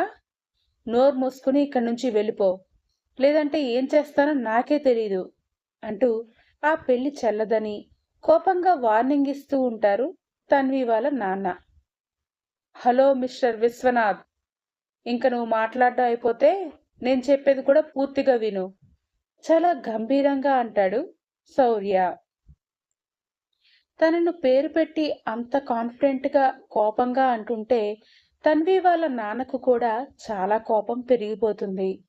అయినా కూడా కూతురి కోసం, అలాగే చుట్టూ వాళ్ళందరినీ చూస్తున్న చుట్టాలందరి ముందు ఇంకా పూర్తిగా పరువు పోకుండా ఉండడం కోసం దవడలు బిగబట్టి పిడికిళ్ళు కూడా బిగిస్తూ కోపాన్ని అణుచుకుంటూ శౌర్యనే చూస్తుంటే, నా పేరేంటో తెలుసా? శౌర్య అనగానే ఇక్కడ విశ్వనాథ్ గారి కళ్ళు ఆశ్చర్యంతో పెద్దవవుతాయి. అది చూసి శౌర్య మొహంలో సాడిస్టిక్ స్మైల్ వస్తుంది. అంటే అని ఆయన అనగానే, ఎస్, నువ్వు అనుకుంటున్నదే, Shaurya, son of Jayadev and Madhavi, అంటే నీ చెల్లెలి కొడుకుని, అంటే నీ కూతురికి స్వయాన భావని. దాని మీద హక్కులు మీకే కాదు నాకు కూడా ఉన్నాయి. అది పుట్టినప్పుడే నా పెళ్ళాం అయిపోయింది. ఇప్పుడు మాకు చెప్పకుండా పెళ్లి చేసేస్తుంటే చూస్తూ ఊరుకుంటాం అనుకున్నావా? అందుకే దాన్ని పెళ్లి చేసుకుని తీసుకెళ్లడానికే వచ్చాను. నీ కళ్ళ ముందే పెళ్లి చేసుకున్నానని తెలిస్తే మా అమ్మ కూడా చాలా హ్యాపీగా ఫీల్ అవుతుందిలే. చెప్తాను, సరేనా మావా అంటూ ఆయన ఇంకా ఆశ్చర్యం నుంచి తేరుకోకముందే తన్వి చేతిని పట్టుకుని బరబరా లాక్కుంటూ అందరి ముందే బయటికి తీసుకెళ్లిపోతాడు శౌర్య. యాండి అంటూ భయంతో ఆయన భుజాన్ని పట్టుకుని పక్క నుంచి లాగుతూ ఉంటుంది గాయత్రి, అంటే తన్వి వాళ్ళ అమ్మ. అయినా కూడా ఆయనలో ఎటువంటి చలనం ఉండదు. ఆవిడ పూర్తిగా భయపడిపోయి, యాండి ప్లీజ్ మాట్లాడండి, నాకు చాలా భయంగా ఉంది. శౌర్య తన్విని తీసుకెళ్లిపోతున్నాడు, వాళ్ళిద్దరిని ఆపండి, మాధవిని ఇక్కడికి పిలిపించి మాట్లాడితే అనగానే అప్పటి వరకు ఎటువైపు నిశ్చలంగా కళ్ళ నిండా నీళ్లతో చూస్తున్న విశ్వనాథ్ గారు షార్ప్గా భార్యను కోపంగా చూస్తారు. దానితో నోట్లో మాట సగంలోనే ఆగిపోతుంది గాయత్రి గారికి. తప్పు తన భర్తదే అయినా భర్తే కావాలి అంటూ నా పరువు తీసి మొగుడుతో వెళ్ళిపోయింది ఆ మాధవి. అది ఇంకెప్పటికీ నా చెల్లెలు కాదు. ఇప్పుడు నా కూతురు కూడా అంతమందిలో నా పరువు పోగొట్టి వాడే కావాలంటూ వాడితో వెళ్ళిపోతోంది. దాన్ని నేనెందుకు కాపాలి? నా కంఠంలో ప్రాణం ఉండగా మళ్ళీ దాని మొహం చూడను. అప్పుడు ప్రాణంగా ప్రేమించిన చెల్లెల్ని వదిలేసుకున్నాను, ఇప్పుడు దీన్ని, అంతే కదా అంటూ కోపంగా చెప్పి అక్కడి నుంచి వాళ్ళ ఇంట్లోకి వెళ్ళిపోతారు విశ్వనాథం గారు. అప్పుడే జరిగిందంతా చుట్టాలకి అర్థమైపోయి, మేనలుడే వచ్చి మరదల మెడలో తాళిగట్టి తీసుకుపోయాడు అని సింపుల్గా చెప్పుకుంటూ అక్కడి నుంచి వెళ్ళిపోతారు. ఇక ఆ ఇల్లు మొత్తంలో విశ్వనాథ్ గారు, ఆయన భార్య గాయత్రి మాత్రమే మిగులుతారు. ఇల్లంతా శ్మశాన నిశ్శబ్దం ఆవరిస్తే ఇద్దరి గుండెల్లో ఆర్పలేని మంటలు భగ్గుమంటూ మండుతూ ఉంటాయి. కూతురు తన ఆడపడుచు కొడుకుని, అంటే తన భావనే ప్రేమించిందని గాయత్రి గారికి కూడా తెలీదు. కనీసం తన్వి చెప్పుంటే ముందు జాగ్రత్తగా భర్తను కొంచెమైనా నచ్చజెప్పి ఉండేది. కానీ తన్వి కూడా ఏమీ చెప్పలేదని ఆవిడకి కూతురు మీద చాలా కోపంగా అనిపిస్తూ ఉంటుంది. యాండి చాలాసేపు నిశ్శబ్దం తర్వాత మెల్లిగా పిలుస్తుంది గాయత్రి. ఆయన కళ్ళు ఎర్రగా ఉంటే భార్యను షార్ప్గా చూస్తారు. ఆ చూపుకు మరోసారి భయపడిపోతూ, ప్లీజ్ అండి, నా మాట వినండి, ఒక్కసారి మాధవిని అన్నయ్య గారిని పిలిపిద్దాం అంటుంటే కూర్చున్న ఆయన మళ్ళీ లేచి నిల్చుని, వద్దు అని చెప్పాను కదా, ఇన్నాళ్ళు దాని పేరు మాత్రమే ఇంట్లో వినిపించకూడదు అన్నాను. ఇక నుంచి నీ కూతురు పేరు కూడా వినిపించకూడదు, అర్థమైందా? లేదంటే నువ్వు కూడా వాళ్ళతోని వెళ్ళిపో అంటూ కోపంగా కేకలు వేసి ఆయన గదిలోకి వెళ్ళిపోతారు విశ్వనాథ్. దాంతో గాయత్రి కూడా మౌనంగా ఉండిపోతుంది. ఇక్కడ మండపం నుంచి చేయి లాక్కుంటూ బయటికి తీసుకెళ్లిన శౌర్య బైక్ దగ్గరకు తీసుకొచ్చి తన్విని విసురుగా తోసేస్తాడు. దానితో బైక్ మీద పడి పెళ్లి చీరలో అసలే బరువుగా ఉన్న నగలతో అలసిపోయి నలిగిపోయిన తన్వి ఔచ్ అని అరుస్తూ సరిగ్గా నిల్చుంటుంది. ఏంటి డార్లింగ్, ఎందుకు అంతలా తోసేసావు? కాస్త ఉంటే బైక్ రైడ్ తగిలి దెబ్బ తగిలేది తెలుసా? అయ్యో డార్లింగ్ అనేసానా, సారీ సారీ, నువ్వు ఇప్పుడు నా బావవి కదా అంటూ మళ్ళీ తన యాక్టింగ్ స్టార్ట్ చేసి చేతులతో మొహాన్ని దాచుకుంటూ ఉంటే చిరాకు వచ్చేసిన శౌర్య ఆమె రెండు చేతుల్ని విడదీసి కొట్టడానికి చెయ్యి పైకెత్తుతాడు. కానీ అప్పుడు కూడా ఆమె మొహంలో అదే సంతోషం నవ్వు కనిపిస్తుంటే కొట్టలేక చేతిని పిడికిలిగా బిగించి కిందకి దించేసి, నోరు మూసుకుని బైక్ ఎక్కు, ఇప్పుడు నేను నీతో వాదించే మూడ్లో లేను అంటూ బైక్ మీద కూర్చుని స్టార్ట్ చేసి బ్రేక్ వేసి రైజింగ్ ఇస్తూ ఉంటాడు. అతని కోపమంతా ఆ రైజింగ్లోనే తెలుస్తూ ఉంటుంది తన్వికి. అయినా కూడా అలాగే సంతోషంగా అతని వెనకే కూర్చుని, ఒప్పుకోడు, తిడతాడు, చిరాకు పడతాడు అని తెలిసినా కూడా అతని నడుము చుట్టూ చేతులు చుట్టేసి తలని అతని వీపుకి ఆనిస్తుంది. ఏయ్, తిన్నగా కూర్చుంటే సరే సరే, లేదంటే నా చేతిలో తన్నులు తింటావు అంటూ ఆమెను విదిలిస్తూ బైక్ అక్కడి నుంచి పోనిస్తాడు శౌర్య. తన్వి వాళ్ళు ఉండేది హైదరాబాద్‌కి కొన్ని కిలోమీటర్ల దూరంలో ఉన్న పల్లెటూరు కాబట్టి, అక్కడి నుంచి హైదరాబాద్ వచ్చి, వాళ్ళ ఇంటి ముందు బైక్‌ని సడన్ బ్రేక్‌తో ఆపుతాడు శౌర్య. హమ్మయ్య! వచ్చేసామా? నువ్వు ఇంకా సేపు ఆపకపోయుంటే నాకు వామిటింగ్ వచ్చేసేది బావా! అసలే నిన్నటి నుంచి ఏమీ తినలేదు. కడుపులో మొత్తం తిప్పేస్తోంది. అర్జెంటుగా అత్తతో చెప్పి ఏదైనా చేయించుకుని తినేయాలి అంటూ కనీసం శౌర్య ఫీలింగ్స్ కూడా పట్టించుకోకుండా ముందే నడుచుకుంటూ వెళ్ళి వాళ్ళ అత్తగారి ఇంటి గేట్ తీసి లోపలికి వెళ్ళిపోతుంది తన్వి. గుమ్మం దగ్గర నిల్చుని లోపలికి తొంగి చూస్తూ, అత్తా అత్తా మేమొచ్చేసాం. హారతి పళ్ళెం పట్టుకుని తొందరగా రా. నాకు ఆకలేస్తోంది. అర్జెంటుగా ఏదైనా తినాలి అని అరుస్తూ ఉంటుంది తన్వి.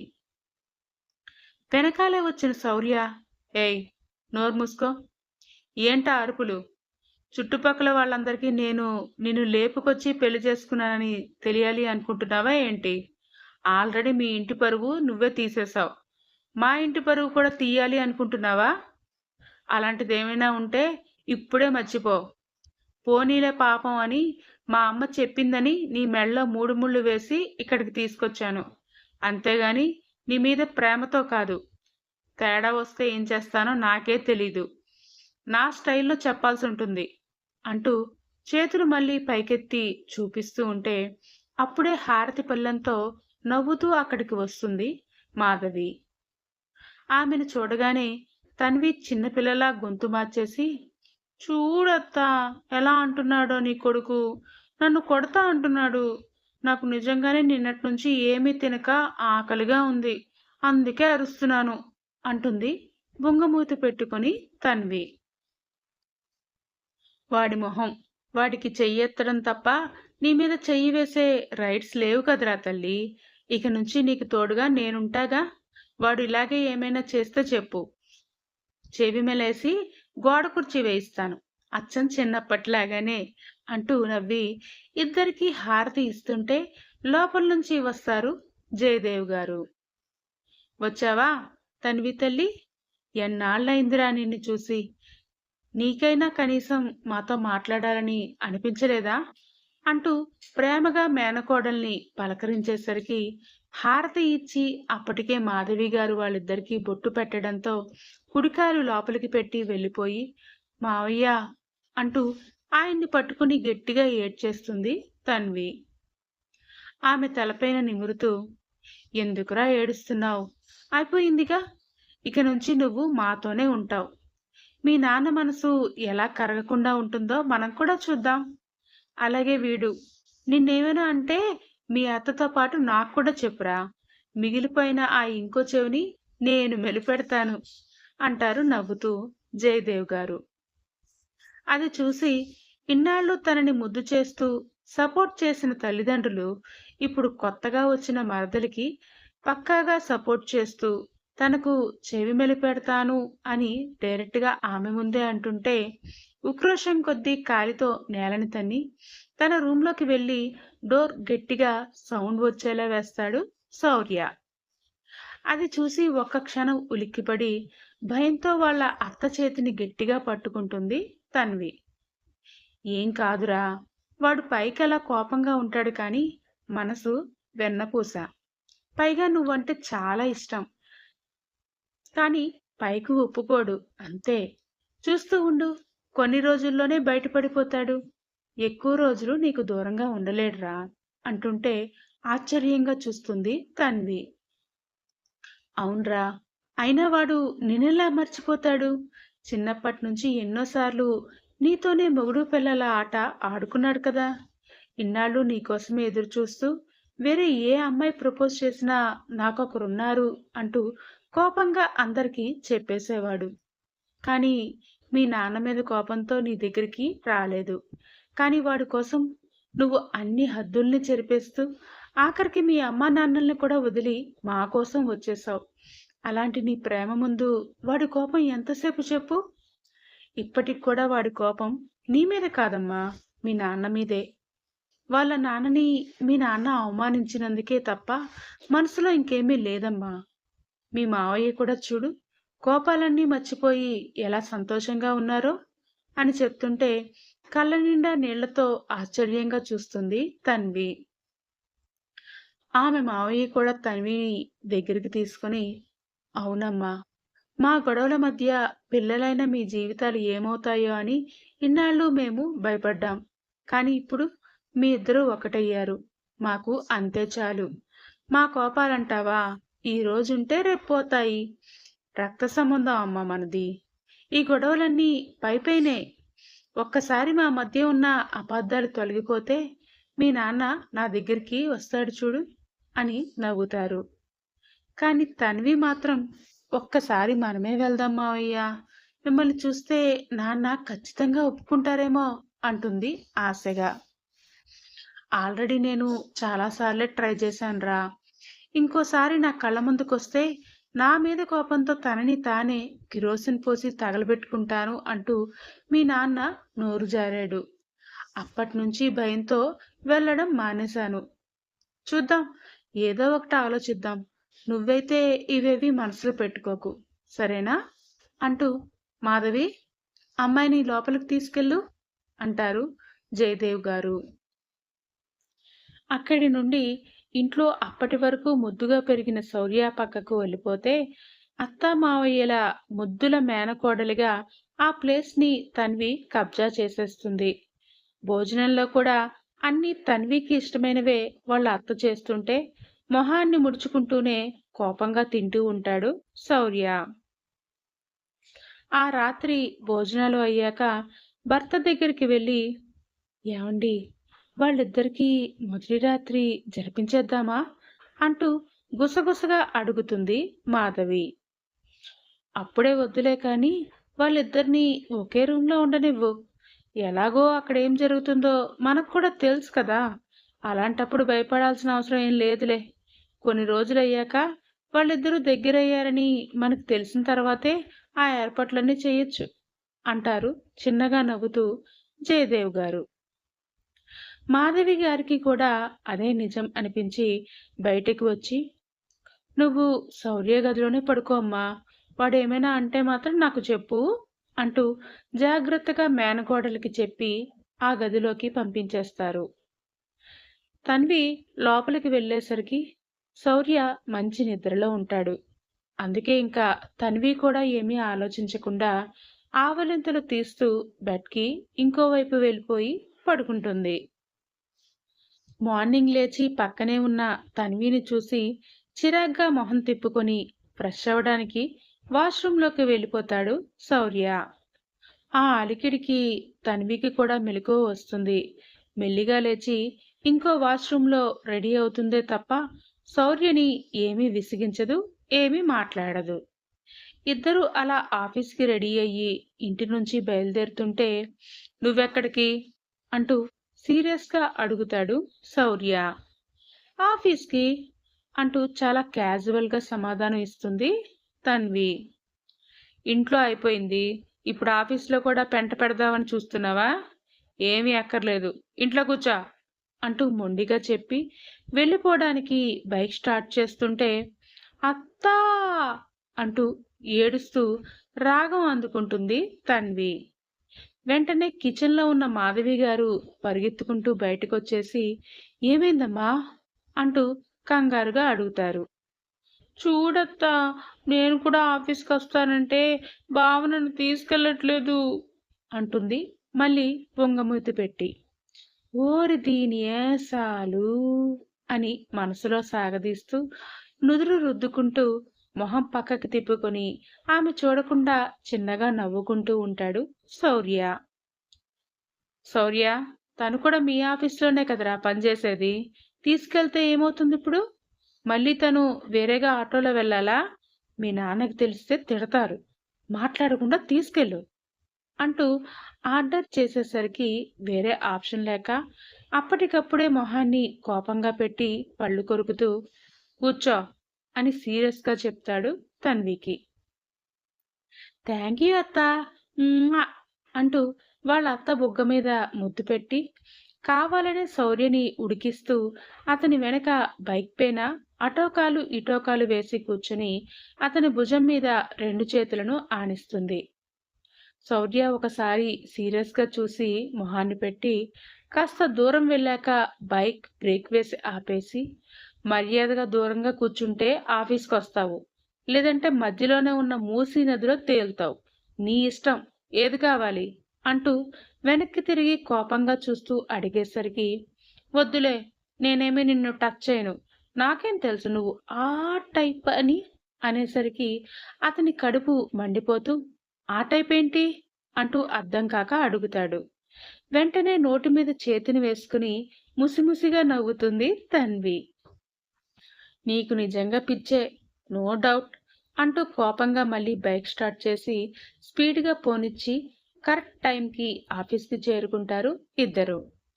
సడన్ గా ఇద్దరూ 2-3 రోజులు ఆఫీస్కి రాకపోయేసరికి ఏమైందో అని ఆఫీస్లో ఎంప్లాయీస్ అంతా ఆల్రెడీ వీళ్ల గురించే గాసిప్స్ చెప్పుకుంటూ ఉంటారు.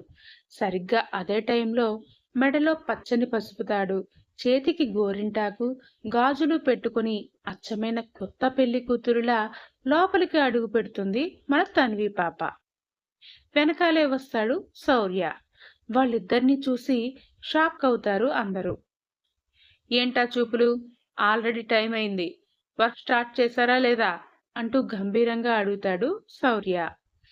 ఆ మాటకి అడగాలని అనుకున్న అందరూ కూడా మళ్ళీ వాళ్ళ వాళ్ళ సీట్స్లో కూర్చుని పోయి వర్క్ స్టార్ట్ చేస్తారు. వాళ్ళందరినీ చూసి గర్వంగా నవ్వుకుంటూ తన క్యూబికల్ దగ్గరికి వెళ్ళి హ్యాండ్ బ్యాగ్లో ఉన్న స్వీట్ బాక్స్ ఓపెన్ చేసి ఒక్కొక్క ఎంప్లాయీకి స్వీట్ అందిస్తూ, మా బావే, మా ఇద్దరికి పెళ్ళైపోయింది తెలుసా అని అడిగిన వాళ్ళకి అడగని వాళ్ళకి పిలిచి మరీ చెప్తూ ఉంటుంది తన్వి. ముందంతా ఆ విషయం తెలియని శౌర్య తన వర్క్ రిపోర్ట్ చూసుకుంటూ ఉంటే సడన్ గా ఆ మాట వినిపించి ఆశ్చర్యంగా లేచి నిల్చుని చూస్తాడు. అప్పటికే అందరి చేతుల్లో స్వీట్స్ ఉండి అతని వైపే చూసి చిన్నగా నవ్వుతుంటే కోపంతో ఆమె దగ్గరికి వెళ్ళి ఆమె చేతిని పట్టుకుని బయటికి లాక్కుపోతాడు. ఏయ్ పిచ్చిదానా, ఏం చేస్తున్నావే? వాళ్ళందరికీ ఇప్పుడు మనకి పెళ్ళైందని స్వీట్స్ ఇచ్చి మరీ చెప్పాలా? అవసరమా? సీక్రెట్గా ఉండలేవా? ఇప్పుడెందుకు చెప్పావు వాళ్ళకి అంటూ కోపంగా అడుగుతాడు శౌర్య. నువ్వు మరీను బావా, నేను నిన్ను చాలా రోజుల నుంచి సిన్సియర్గా లవ్ చేస్తున్నానని మన టీం అందరికీ తెలుసు కదా. ఇప్పుడు నాకేమో పెళ్ళైపోయిందని వాళ్ళకి అర్థమైపోయింది. మరి ఆ పెళ్లి నీతో అయిందో వేరే వాళ్ళతో అయిందో వాళ్ళకి క్లారిఫై ఇవ్వాలి కదా, లేదంటే తప్పుగా అనుకుంటారు బావా అంటూ చిన్నగా బుగ్గలు కొట్టుకుంటుంది చిన్నపిల్లలాగా. అదంతా చూసి లోపల నవ్వొస్తున్నా బయటికి మాత్రం గంభీరంగా చూస్తూ, అందుకని స్వీట్స్ ఇచ్చి మరీ చెప్పాలా? వాళ్ళకి అంత అవసరం ఏమీ లేదు, నోరు మూసుకుని ముందు వర్క్ చూడు అంటూ గసిరేసి మళ్ళీ లోపలికి వచ్చేస్తాడు శౌర్య. కానీ అప్పటికే జరగాల్సిన పెంటంతా జరిగిపోయి మిగిలిన ఫ్లోర్స్లో కూడా ఉన్న ఎంప్లాయీస్ కూడా కిందకొచ్చేసి శౌర్యకి కంగ్రాచులేషన్స్ చెప్తూ పెళ్లికి పిలవలేదు అని అడిగి మరీ వెళ్తూ ఉంటారు. అదంతా శౌర్యకి ఇబ్బందిగా అనిపించినా ఆ రోజంతా అందరి చేత కంగ్రాట్స్ చెప్పించుకోవడానికే అతని టైం సరిపోతుంది. చూసావా, మొత్తానికి ఎలాగోలా ఆ రాక్షసుణ్ణి పెళ్లి చేసుకుంది, వాళ్ళిద్దరూ బావా మరదళ్ళు అని అస్సలు మనకి తెలియకుండా ఎంత జాగ్రత్త పడిందో చూసావా అంటూ ఈసారి లేడీ ఎంప్లాయీస్ అంతా మాట్లాడుకుంటూ ఉంటే హీరో లాంటి తన బావని తను లేటుగా వచ్చినా సరే మ్యారేజ్ చేసుకున్నానని తనలో తనే నవ్వుకుంటూ ఉంటుంది తన్వి. అంతేగాని వాళ్ళ మాటల్ని అస్సలు పట్టించుకోదు. హాయ్, ఐ యామ్ నీరజ అంటూ ముందంతా మాట్లాడకపోయినా ఇప్పుడు తన్వి ఎలాగా శౌర్య భార్య అని కొంచెం ధైర్యం తెచ్చుకుని ఆఫీస్ టైమింగ్స్లో మాట కలుపుతుంది తన్వి పక్కనే ఉన్న Neeraja. Hi, I am Tanvi అంటూ తన్వి కూడా చిన్నగా నవ్వుతుంది. నిజంగా నీకు శౌర్య సార్కి పెళ్ళైపోయిందా? ఇంకా ఆ షాక్ నుంచి తిరగలేకపోతున్నాం తెలుసా అని అడుగుతుంటే చిన్నగా నవ్వేసి, అవును, తను మా బావే అంటుంది తన్వి. నిజమా? కానీ మరి ఇన్ని రోజులు మాకు ఎవరికీ చెప్పలేదెందుకు? అని అడిగితే, అసలు మీరెప్పుడైనా నాతో మాట్లాడారా? అందుకే చెప్పలేదు. అయినా మా 2 ఫ్యామిలీస్‌కి మధ్య చిన్న గొడవలున్నాయిలే. అందుకే మా పెళ్లి కూడా అనుకోకుండా జరిగిపోయింది అంటుంది తన్వి. నిజమా? ఏమైందసలు? మీ 2 ఫ్యామిలీస్ మధ్య ఏం గొడవలున్నాయి? అని అడుగుతుంది నీరజ. ఒకసారి తన క్యూబికల్ నుంచి పక్కకు వంగి శౌర్య ఏం చేస్తున్నాడని చూస్తుంది తన్వి. కానీ అప్పుడు వర్క్ రిపోర్ట్ తన మేనేజర్కి సబ్మిట్ చేయడానికి వేరే ఫ్లోర్కి వెళ్ళిపోతాడు శౌర్య. దాంతో హమ్మయ్యా అనుకుంటూ నీరజకి వాళ్ళ ఫ్యామిలీస్ మధ్య అసలు ఏమైందో చెప్పడానికి రెడీ అవుతుంది తన్వి. గతం. జయదేవ్, విశ్వనాథ్ ఇద్దరూ ఒకే ఊర్లో ఉండేవారు. పెద్దలు కుదిర్చిన సంబంధంలోనే విశ్వనాథ్ గారి చెల్లెలు మాధవి గారిని జయదేవ్ గారు పెళ్లి చేసుకుంటారు. ఇద్దరివి సంపన్న కుటుంబాలే. ఊర్లో చాలా వరకు పొలాలు, తోటలు, ఇల్లులు వాళ్ళకే ఉండేవి. ఒకసారి డబ్బు అవసరమయ్యి జయదేవ్ గారు అతని తోటని బేరం పెడతారు. విశ్వనాథ్ గారు తనకు తెలిసిన ఫ్రెండ్ని తీసుకొచ్చి పరిచయం చేసి, బావా, ఈయన కుప్పుటేశ్వరరావు, నాకు ప్రాణ స్నేహితుడు. నీ తోట బేరం పెట్టావని చెప్తే తనే తీసుకుంటా అన్నాడు. చాలా మంచివాడు. తోట తనకి అమ్మితే మళ్ళీ మన మధ్య ఉన్నట్టుంటుంది. అమ్మే బావా అంటారు విశ్వనాథ్ గారు. జయదేవ్ గారు కూడా అలాగే అని నవ్వుతూ మాట ఇస్తారు. కానీ అనుకోకుండా ఆ ప్లేస్ని విశ్వనాథ్ గారికి కాకుండా చెప్పకుండా వేరే వాళ్ళకి హడావిడిగా అమ్మేస్తారు జయదేవ్. దానితో తనకి తన స్నేహితుడికి ఇచ్చిన మాట పోగొట్టిన వాళ్ళు అయ్యారు అని జయదేవ్ని కోపంతో చాలా మాటలే అనేస్తారు విశ్వనాథ్. ఆయనకి అన్నిటికంటే ఇచ్చిన మాట పరువే ముఖ్యం. అందుకే తన సొంత బావే అయినా కూడా గొడవ పెద్దదయ్యి చివరికి ఎన్నిసార్లు జయదేవ్ గారు క్షమాపణ చెప్పినా పట్టించుకోకుండా దూరంగా వెళ్ళిపోమని చెప్పేస్తారు విశ్వనాథ్. ఆయన మీద ఉన్న గౌరవంతో ఇష్టం లేకపోయినా ఆ ఊరిని విడిచిపెట్టి తన భార్య మాధవిని, కొడుకు శౌర్యని తీసుకుని హైదరాబాద్ సిటీకి వచ్చి అక్కడ బిజినెస్లో మంచిగా రాణిస్తారు జయదేవ్. చిన్నప్పుడు ఊహ తెలియని వయసులోనే శౌర్య, తన్వి ఇద్దరు మంచి స్నేహితులు. కలిసి ఆడుకునే పెరిగారు. చిన్నప్పటి నుంచి వాళ్ళు పుట్టాక ఇద్దరికి పెళ్లి చేస్తామని ఇంట్లో వాళ్ళు చెప్పడంతో వాళ్ళకి కూడా ఒకరి మీద ఒకరికి అలాంటి ఫీలింగ్సే ఉండేవి. కాకపోతే అప్పుడు బాగా చిన్నతనం కావడం వల్ల ఆ మాటలేవి బయటపడేవి కావు. కానీ ఒకసారి ఊరు విడిచిపెట్టి వచ్చేశాక తన్వి, శౌర్యల మధ్య పూర్తిగా కమ్యూనికేషన్ తెగిపోతుంది. కానీ ఇద్దరి మనసుల్లోనూ వాళ్ళిద్దరే ఉన్నారు. అందుకే వేరే ఏ వ్యక్తులు వాళ్ళ మధ్యలోకి రాలేకపోయారు. కాలేజీ అయిపోయే టైంకి ఫేస్బుక్లో తన బావ శౌర్య పేరుని ఇంటి పేరుతో సహా సెర్చ్ చేసి ఎక్కడున్నాడో కనుక్కొని తన ఫొటోస్ చూసి మురిసిపోయేది తన్వి. ఎలాగైనా తన బావ దగ్గరికి వెళ్ళి వాళ్ళ అత్త, మావయ్య వాళ్ళను కూడా కలిసి 2 కుటుంబాలని కలపాలని ప్రయత్నించేది. ఆ ప్రయత్నంలోనే తన బీటెక్ అవ్వగానే జాబ్ చేస్తాను అంటూ హైదరాబాద్ వచ్చి కావాలని తన బావ పనిచేస్తున్న కంపెనీలోనే జాబ్ తెచ్చుకొని జాయిన్ అయ్యి అతనికి ప్రపోజ్ చేస్తుంది. ఫస్ట్ తను రిజెక్ట్ చేసినప్పుడు బాధ అనిపించినా, ఎవరో తెలియని అమ్మాయి వచ్చి లవ్ ప్రపోజ్ చేస్తే మా బావ ఎప్పటికీ యాక్సెప్ట్ చేయడు, తనకి కూడా నేనంటేనే చాలా ఇష్టం అని మనసులోనే పొంగిపోతుంది తన్వి. అందుకే ఆ రోజు కూడా ఏమాత్రం బాధపడకుండా నవ్వుకుంటూనే ఉంటుంది. అలాగే తన ప్రేమని అతనికి చెప్పడం కూడా ఆపదు. కానీ సడన్ గా వాళ్ళ నాన్న పెళ్లి అని నిర్ణయించేసరికి ఏం జరిగిందో తెలియక భయపడిపోయి మధ్యలో మాట్లాడిన వాళ్ళ అత్త ఫోన్ నంబర్ తీసుకుని తిరిగి మళ్ళీ వాళ్ళ అత్తకు ఫోన్ చేసి, అత్త, నేను తన్విని, ఈ మేనకోడల్ని, మీరంతా ఎలా ఉన్నారు? నాకు బావంటే చాలా ఇష్టం. తను లేకపోతే నేను చచ్చిపోతానత్తా. నాకు నాన్న పెళ్లి ఇష్టం లేకుండా చేస్తున్నారు. ప్లీజ్ నువ్వే ఎలా అయినా బావని మా ఇంటికి పంపించి పెళ్లి మండపానికి వచ్చి నన్ను పెళ్లి చేసుకోమని చెప్పు. ఏం చేస్తావో నాకు తెలీదు. లేదంటే మాత్రం నేను ఎప్పటికీ నీకు కనిపించను. చచ్చిపోతాను అంటూ బెదిరించి ఏడ్చి కాల్ కట్ చేసేస్తుంది తన్వి. ఎలాగైనా ఇక వాళ్ళ అత్త తన బావని పంపించి తన మెడలో 3 ముళ్ళు వేయించేలా చేస్తుందని తన్వికి బాగా తెలుసు. అందుకే ఆ కాన్ఫిడెన్స్ తోనే పెళ్లి మండపం పైన కూడా చాలా కాన్ఫిడెంట్ గా కూర్చుంటుంది. అంతా తను అనుకున్నట్టే జరిగి చివరికి శౌర్య వచ్చి తన మెడలో ఇష్టం లేకపోయినా కూడా 3 ముళ్ళు వేసి అందరి ముందు తన భార్య అని చెప్పి తీసుకొచ్చేస్తాడు. ఈ విషయాలన్నీ నీరజాకి చెప్పేసరికి బాబోయ్! ఇదొక సినిమా స్టోరీలా ఉంది అంటూ నోరు తెరిచేస్తుంది నీరజ.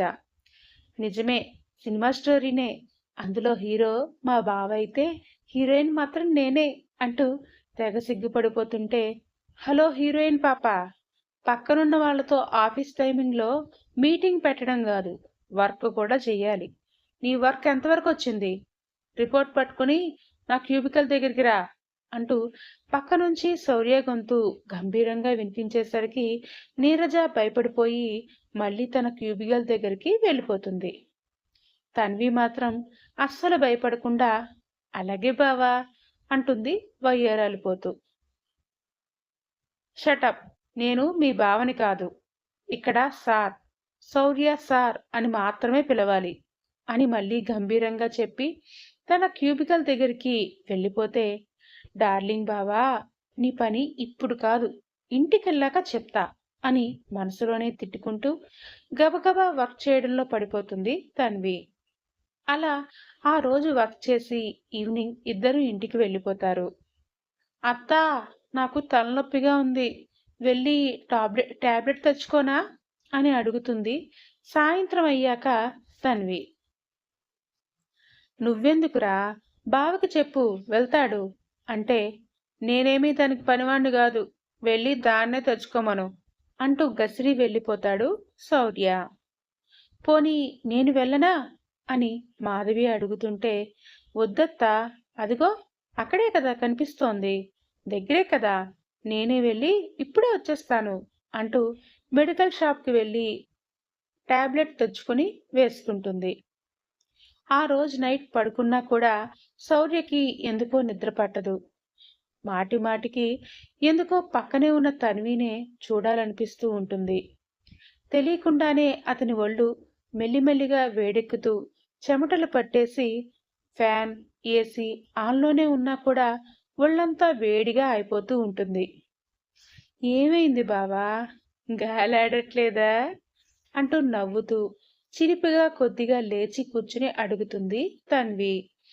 అప్పటి వరకు ఆమె మీద అనుమానం రాకపోయినా ఆ అడగటంలో వెటకారం వినిపిస్తుంటే కోపంగా చూసి, ఒసేయ్, ఏం చేసావే, నిజం చెప్పు, ఎందుకు నా ఒళ్ళంతా ఇలా మండిపోతోంది, వేడిగా అయిపోతోంది, నాకేదో అయిపోతోంది, నిజం చెప్పవే అంటూ కోపంగా ఉరుముతూ ఆమె మీదకి రాబోతుంటే అతని షర్ట్ని గట్టిగా 2 చేతులతో పిడికిళ్లలో బిగించి ఆమె మీదకి లాక్కుంటూ ఆమె పెదాలని అతని పెదాలకి దగ్గరగా తీసుకొచ్చి టెంప్టింగ్ గా చూస్తూ హస్కీ వాయిస్తో, నేనా, నేనేం చేస్తాను బావా, నాకేం తెలీదు, నేను అసలు చిన్న పిల్లని కదా అంటుంటే, దొంగ మొహం దానా, నిజం చెప్పవే, చెప్పకపోతే ఈరోజు నా చేతిలో అయిపోతావు అంటూ ఆమెను భయపెట్టడానికి అన్నట్టు ఆమె కట్టుకున్న చీర కొంగుని పట్టుకుని లాగడానికి ట్రై చేస్తాడు శౌర్య. కానీ గట్టిగా లాగడు.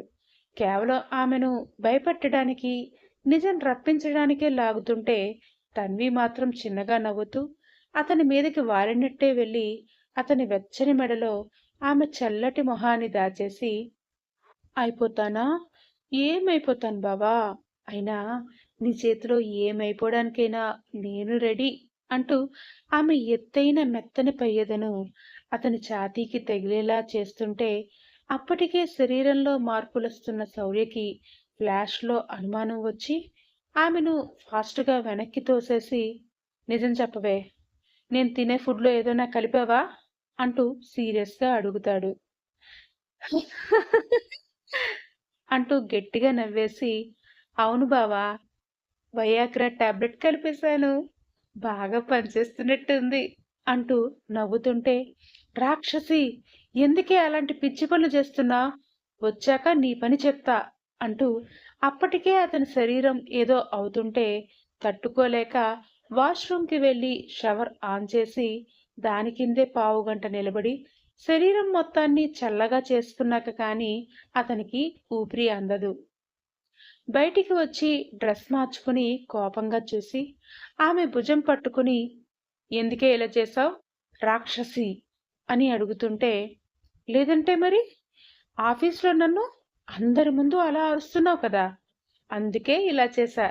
రేపటి నుంచి అందరి ముందు నన్ను బేబీ అని ముద్దుగా పిలవాలి, ముద్దుగా చూసుకోవాలి, నీ ఒళ్ళోనే కూర్చోబెట్టుకుని నాకు వర్క్ నేర్పించాలి. లేదనుకో ఏ టైంలో ఏం చేస్తానో నాకే తెలీదు. చూసుకో మరి బావా అంటూ సాగదీసుకుంటూ చీర కొంగు తిప్పుకుంటూ ఇంకోవైపు తిరిగి పడుకుంటుంది తన్వి. గట్టిగా తిట్టలేక ఏమీ అనలేక కోపంతో అరుస్తూ జుట్టు పీక్కుంటూ ఇంకోవైపు వెళ్ళి నిద్రపోతాడు శౌర్య. కానీ నెక్స్ట్ డే నుంచి ఏం చేస్తుందో అన్న భయంతో గట్టిగా అరవడం మానేసి వర్క్ కూడా ఇవ్వడం తగ్గించేస్తాడు. కానీ తన్వి పాప మాత్రం కావాలనే అందరి ముందు వెళ్ళి అతని చైర్ వెనుక నిల్చుని ముందుకు ఆమె చేతులు వచ్చేలా అతని మెడ చుట్టూ వేసి అతని పైకి వంగుతూ, బావా బోర్ కొడుతోంది, బయటికి వెళ్దామా, పోనీ కాఫీ తాగుదామా, పోనీ లంచ్ పెట్టేనా అంటూ మాటి మాటికి వెళ్ళి అడుగుతూ ఉంటుంది. అది చూసి మిగతా ఎంప్లాయీస్ అంతా ముసిముసిగా నవ్వుకుంటూ ఉంటే వాళ్ళందరి ముందు తన పరువు తీస్తోందని తలకొట్టుకొని గట్టిగా అరిస్తే మళ్ళీ ఇంకెన్న టాబ్లెట్స్ కలిపి ఇబ్బంది పెడుతుందో అన్న భయంతో మెల్లిగా ఆమె చేతుల్ని విడదీసి, ఇప్పుడొద్దులే బేబీ, తర్వాత వెళ్దాం అంటూ ఇష్టం లేకపోయినా మెల్లిగా చెప్తూ పంపించేస్తూ ఉంటాడు శౌర్య. అవన్నీ చూసి చిన్నగా నవ్వుకుంటూ ఉంటుంది తన్వి. ఇక శౌర్య కూడా లోపల నవ్వు రాకపోయినా పైకి మాత్రం నవ్వుతూ అందరి ముందు తన్విని ఏమీ అనలేక సర్దుకుపోతూ మాట్లాడుతూ ఉంటాడు. కానీ ఇంకా ఇంటికి వెళ్ళాక కూడా తన్వి అలాగే బెదిరిస్తూ ఉడికించేసరికి శౌర్యకి ఒక్కసారిగా కోపం కసి పెరిగిపోతాయి. వెంటనే బెడ్రూమ్ డోర్ లాక్ చేసి గోడకి ఆమెను గట్టిగా పించేస్తాడు. తన్వి ఊపిరి ఆడనివ్వకుండా ఆమె నడుముని గట్టిగా నలిపేసి మెడ దగ్గర గట్టిగా కొరికి మార్క్ పడేలా చేస్తాడు.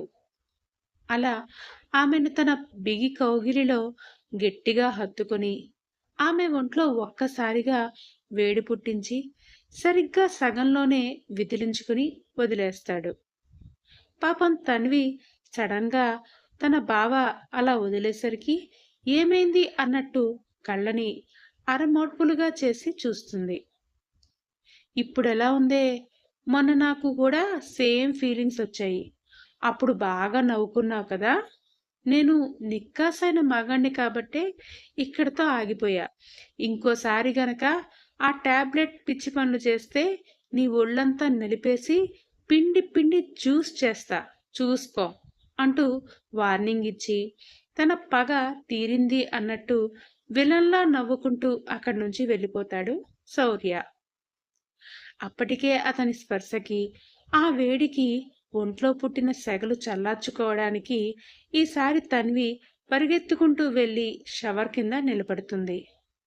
చల్లటి నీళ్లు ఆమె తలపై నుంచి పడుతున్నా ఆమె అణువణువు అతను తాగిన ఆ గట్టి స్పర్శే గుర్తుకొస్తూ ఉంటే తెలియకుండానే కళ్ళు మూసుకుని మురిసిపోతూ సిగ్గుపడిపోతూ ఉంటుంది తన్వి.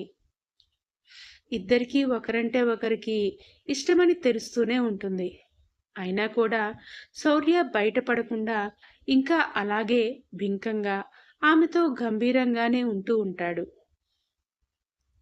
వీళ్ల మధ్య ఇలా గిల్లి కజ్జాలు జరుగుతూ ఉంటే ఇంకో పక్క తన్వి వచ్చి అప్పటికి వారం 10 రోజులు దాటుతున్నా ఇంకా వాళ్ళ నాన్న విశ్వనాథ్ గారిలో మార్పు రాకపోవడం, కనీసం కూతుర్ని కూడా పట్టించుకోకపోవడంతో జయదేవ్ గారే కాస్త తగ్గి మళ్ళీ ఆయనతో మాట్లాడటానికి ధైర్యం చేసి ఊరికి వెళ్తారు. ఏమండి అంటూ తడబడుతూ గాయత్రి గారు పిలుస్తుంటే ఏంటి అన్నట్టు ముభావంగా అడుగుతారు విశ్వనాథ్. బయట జయదేవ్ గారు ఉన్నారని భర్తకి చెప్తే ఎలా రియాక్ట్ అవుతారో అన్న భయంతో కంగారుగానే అటు ఇటు చూస్తూ చేతులు నలుపుకుంటూ అది అది బయట మీకోసం ఒకరు వెయిట్ చేస్తున్నారండి అని చెప్పేసి ఎవరు అని ఆయన అడిగేలోపే అక్కడి నుంచి వెళ్ళిపోతారు గాయత్రి. కూతురు పెళ్లి ఆగిపోయినప్పటి నుండి ఊర్లో వాళ్ళందరికీ మొహం చూపించలేక ఇంట్లోనే దిగాలుగా ఉండిపోతారు విశ్వనాథ్. అతని ప్రాణ స్నేహితుడు అనుకుంటున్న కుప్పుటేశ్వరరావు మాత్రం ఆయన కొడుకుతోనే తన్వి పెళ్లి పీటల మీద ఆగిపోయినా కూడా మరేం పర్వాలేదులే అంటూ అప్పుడప్పుడు వచ్చి పలకరించి వెళ్తూ ఉంటాడు.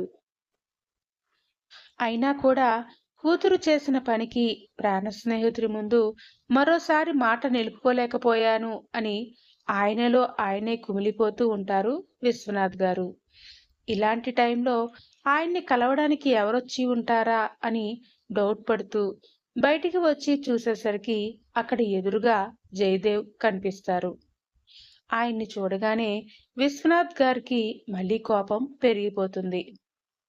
ముందే ఆయన మాట వినకుండా వేరే వాళ్ళకి తోట అమ్మేసినందుకు కోపంగా ఉంటే ఇప్పుడు కావాలనే ప్లాన్ ప్రకారం అతని కొడుకుని తన కూతురు మీదకి పంపి పీటల మీదే కొడుకుతో తాళి కట్టించి మరీ అందరి ముందు అవమానించి కూతుర్ని తీసుకుపోయాడు అని కోపం ఇంకా పెరిగిపోయి ఉంటుంది.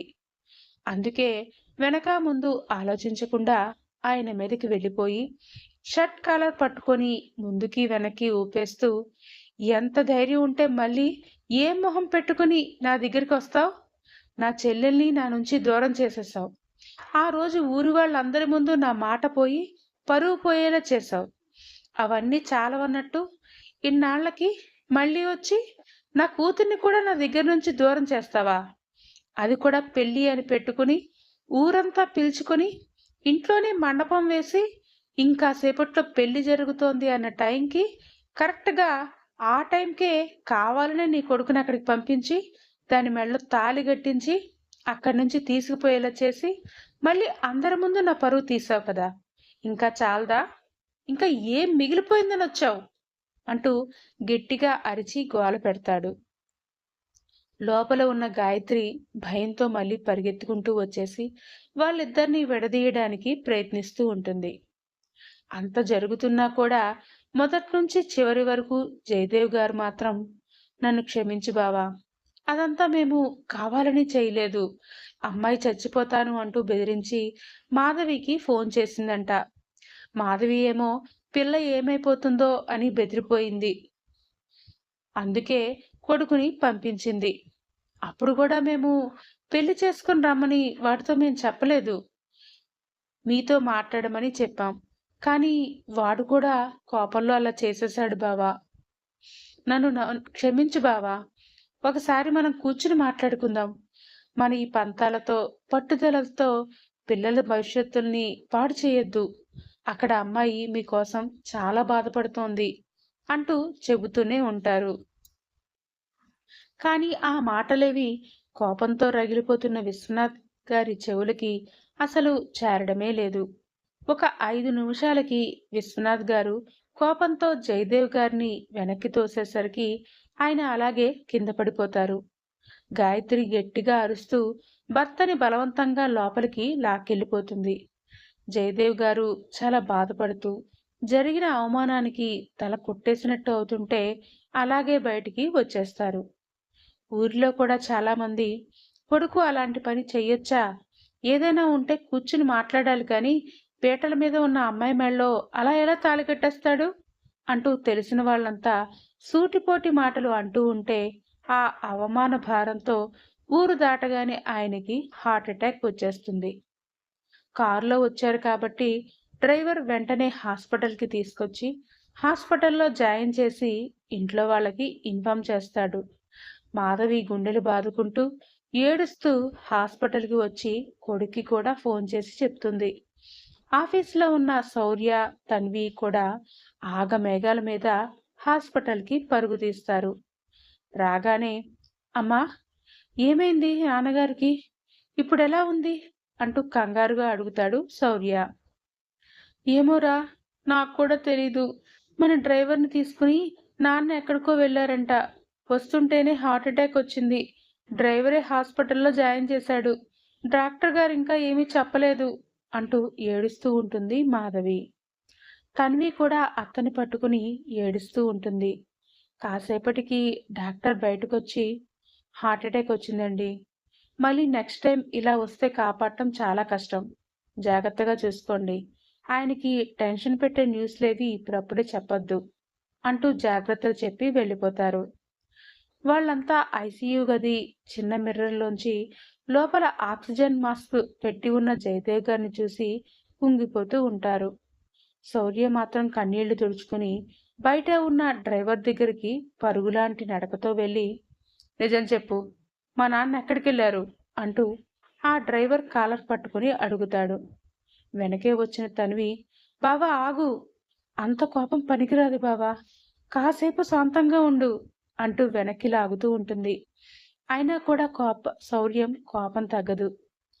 డ్రైవర్ భయపడిపోయి తన్వి వాళ్ళ ఊరు వెళ్ళినట్టు చెప్పి అక్కడ జరిగిన విషయాలు కూడా చెప్పేస్తాడు.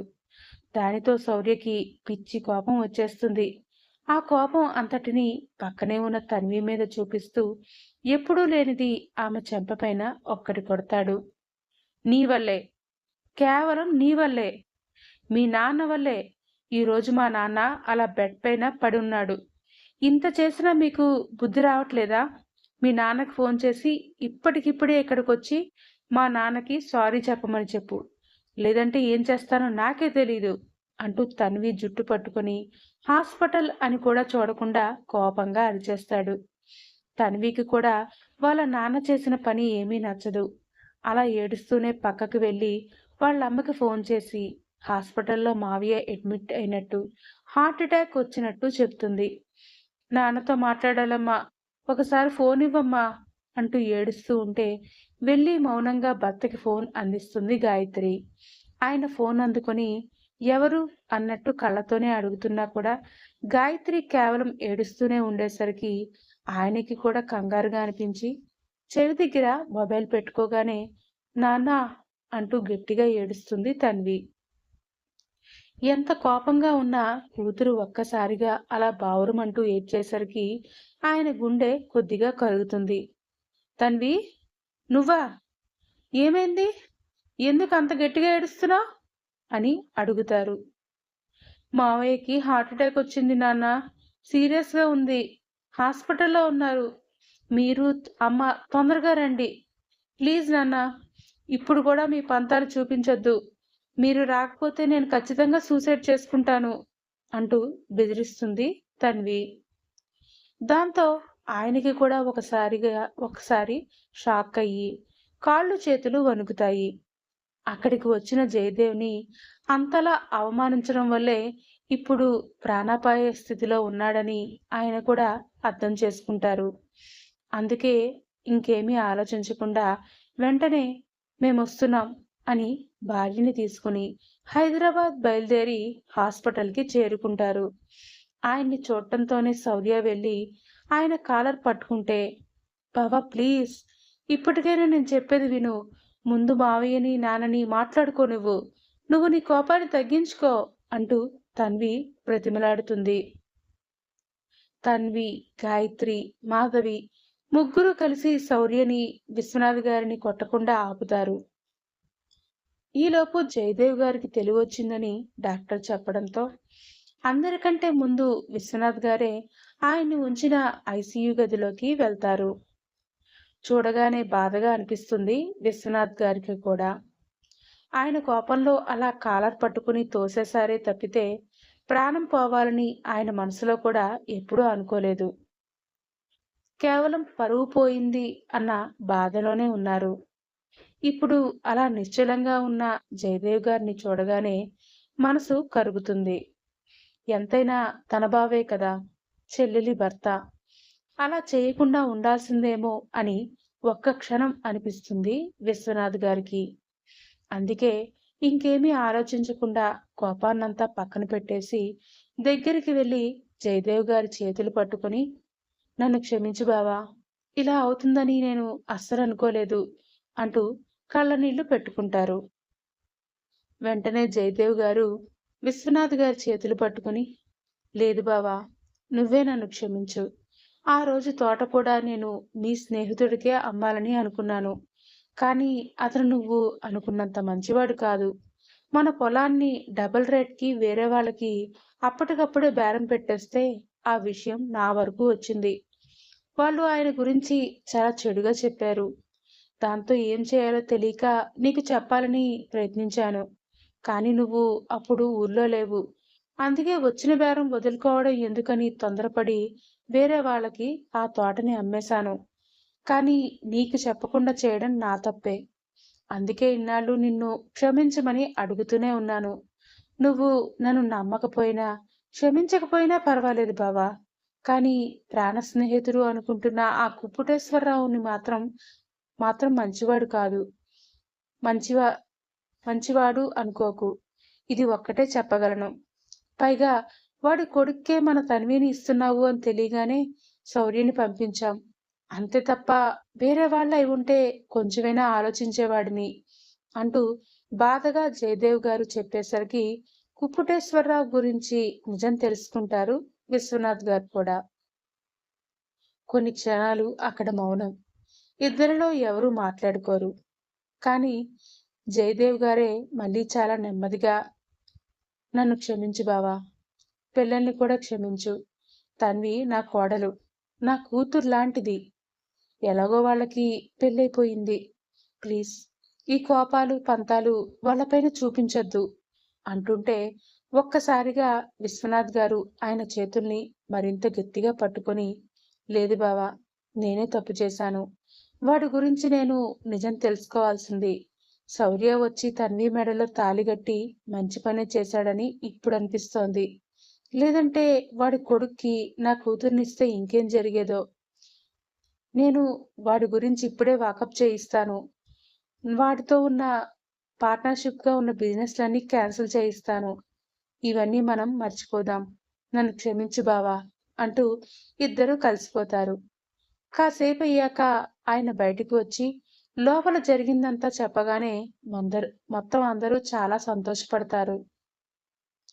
శౌర్య మాత్రం ఇంకా తన మావయ్య మీద కోపంగానే ఉంటే, నన్ను క్షమించలుడు అంటూ వచ్చి చేతులు పట్టుకున్నా కూడా శౌర్య ఆ చేతుల్ని విదిలించేస్తాడు. తన్వి వెంటనే శౌర్య చేతులు పట్టుకుని పక్కకి లాక్కెళ్ళిపోయి కోపంగా చూస్తూ, రేయ్, ఏంట్రా నీ బాధ? మా నాన్నే వచ్చి మావయ్యకి సారీ చెప్పాడుగా. నీకు కూడా సారీ చెప్తుంటే ఎందుకురా నీకింకా అంత ఒళ్ళు బలుపు? నోరు మూసుకుని యాక్సెప్ట్ చేయి. లేదంటే ఈసారి 1 కాదు 10 మాత్రలు కలిపేస్తాను అంటూ వేలు చూపించి బెదిరిస్తుంది. వెంటనే ఆమెని రివర్స్‌లో తిప్పి అదే గోడకి పిన్ చేసేస్తాడు. ఏంటే ఎక్స్ట్రాలు చేస్తున్నావు? అవును, నాకు ఒళ్ళు బలుపే.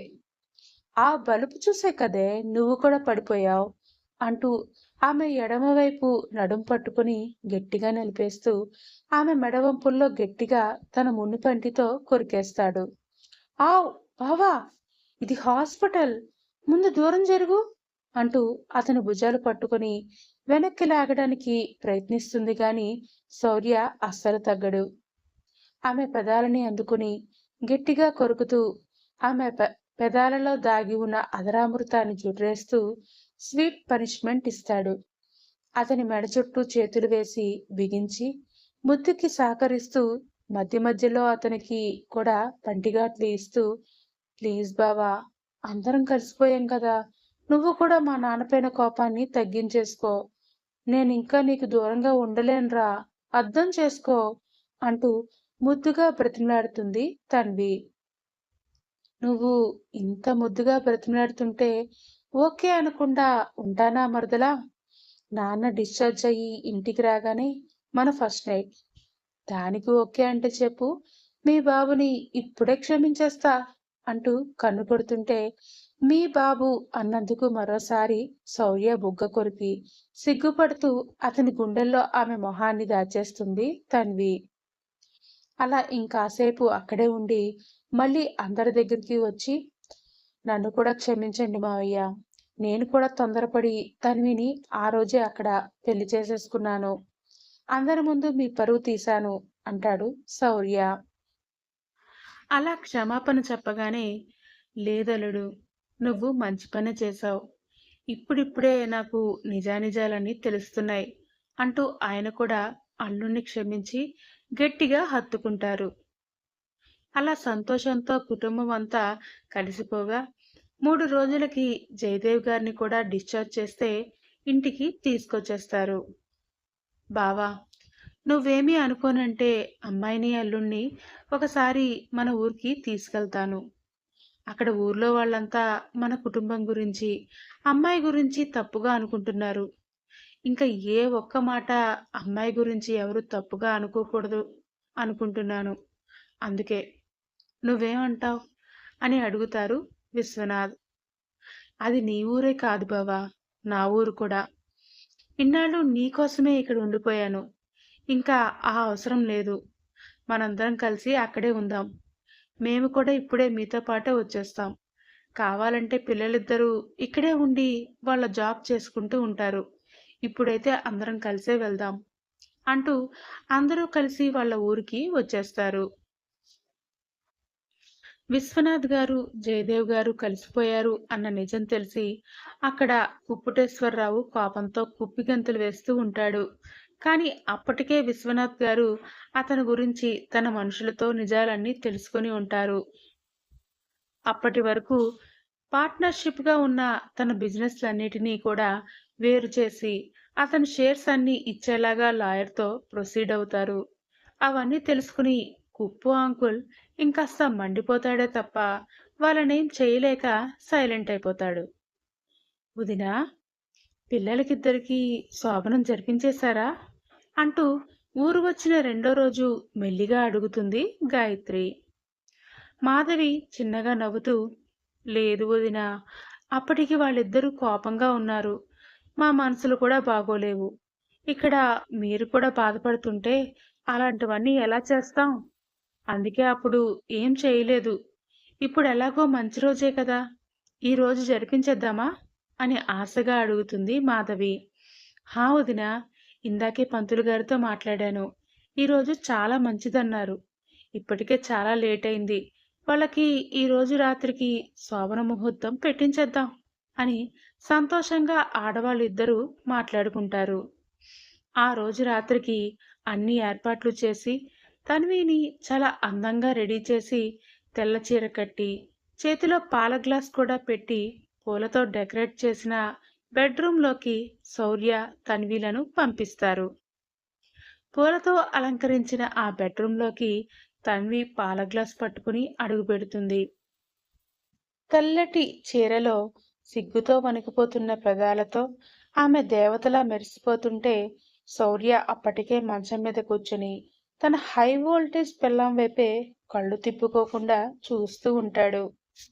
ఆమె దగ్గరికి రాగానే ఆ పాల గ్లాస్ పక్కన పెట్టేసి ఒక్క క్షణం కూడా ఆగకుండా ఆమె నడుము చుట్టూ చేతులు వేసి గట్టిగా తన వైపుకి లాక్కుంటాడు శౌర్య. సడన్ గా అలా లాగేసరికి తన్వి అబ్బా, బావా అంటూ అతని గుండెల మీద చేతులు వేసి ఆపడానికి ప్రయత్నిస్తుంది. కానీ శౌర్య అస్సలు తగ్గడు. ఏంటే, ఆఫీస్లోనూ ఇంట్లోనూ నన్ను చాలా ఆడుకున్నావుగా, ఇప్పుడు చెప్పు నీ కండిషన్లేంటో. ఈ రాత్రి మొత్తం నువ్వు నా కంట్రోల్లో ఉండాలి అంటూ ఆమె నడుము మడతలను తన బలమైన చేతులతో గట్టిగా నలిపేస్తూ ఆమె తెల్లటి చీర కొంగును మెల్లిగా జార్చేస్తాడు. అతని వేడి శ్వాస మెడకి తగులుతుంటే తన్వి ఒంట్లో ఒక్కసారిగా కరెంట్ షాక్ కొట్టినట్టు అవుతుంది. శౌర్య ఆమె మెడ వంపుల్లో తన పెదాలను నొక్కి ఆ మునిపంటితో గట్టిగా కొరుకుతూ నునుపుగా, మృదువుగా తగులుతున్న ఆమె శరీరం అతన్ని మరింతగా కవ్విస్తుంటే పెదాలతోనూ నాలుకతోనూ లీక్ చేస్తూ మొత్తంగా జుర్రేసుకుంటాడు. ఆవ్ బావా, నొప్పి అంటూ తన్వి కళ్ళు మూసుకొని తట్టుకోలేక అతని జుట్టును తన వేళ్లతో గట్టిగా పట్టుకొని తన వైపుకి ఇంకాస్త గట్టిగా లాక్కుంటూ ముద్దుకి సహకరిస్తుంది. ఇక శౌర్య ఆమె పెదాలను అందుకుని ఎప్పటినుంచో దాచుకున్న కసినంతా చూపిస్తూ ఆ అదరామృతాన్ని పిండేస్తూ గట్టిగా జుర్రేసుకుంటాడు. తన్వి కూడా ఏమాత్రం తగ్గకుండా అతని పెదాలను ముద్దాడుతూ మధ్య మధ్యలో పంటికాట్లు వేస్తూ రొమాంటిక్గా రిటర్న్ గిఫ్ట్ ఇస్తూ ఉంటుంది.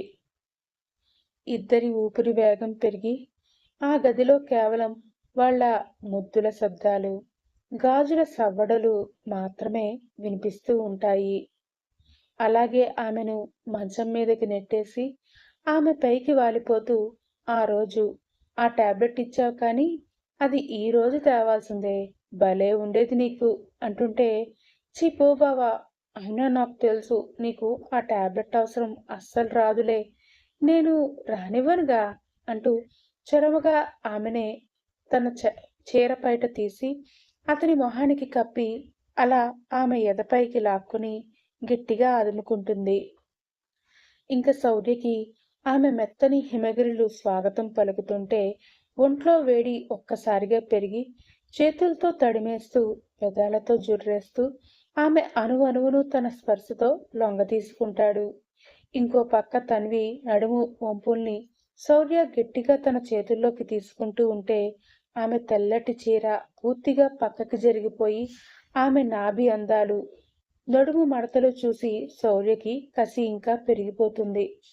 వణుకుతున్న ఆమె నడుముని తన రెండు చేతులతో గట్టిగా పిసికేస్తూ తన మునిపంటితో నాభి దగ్గర గట్టిగా కొరుకుతాడు.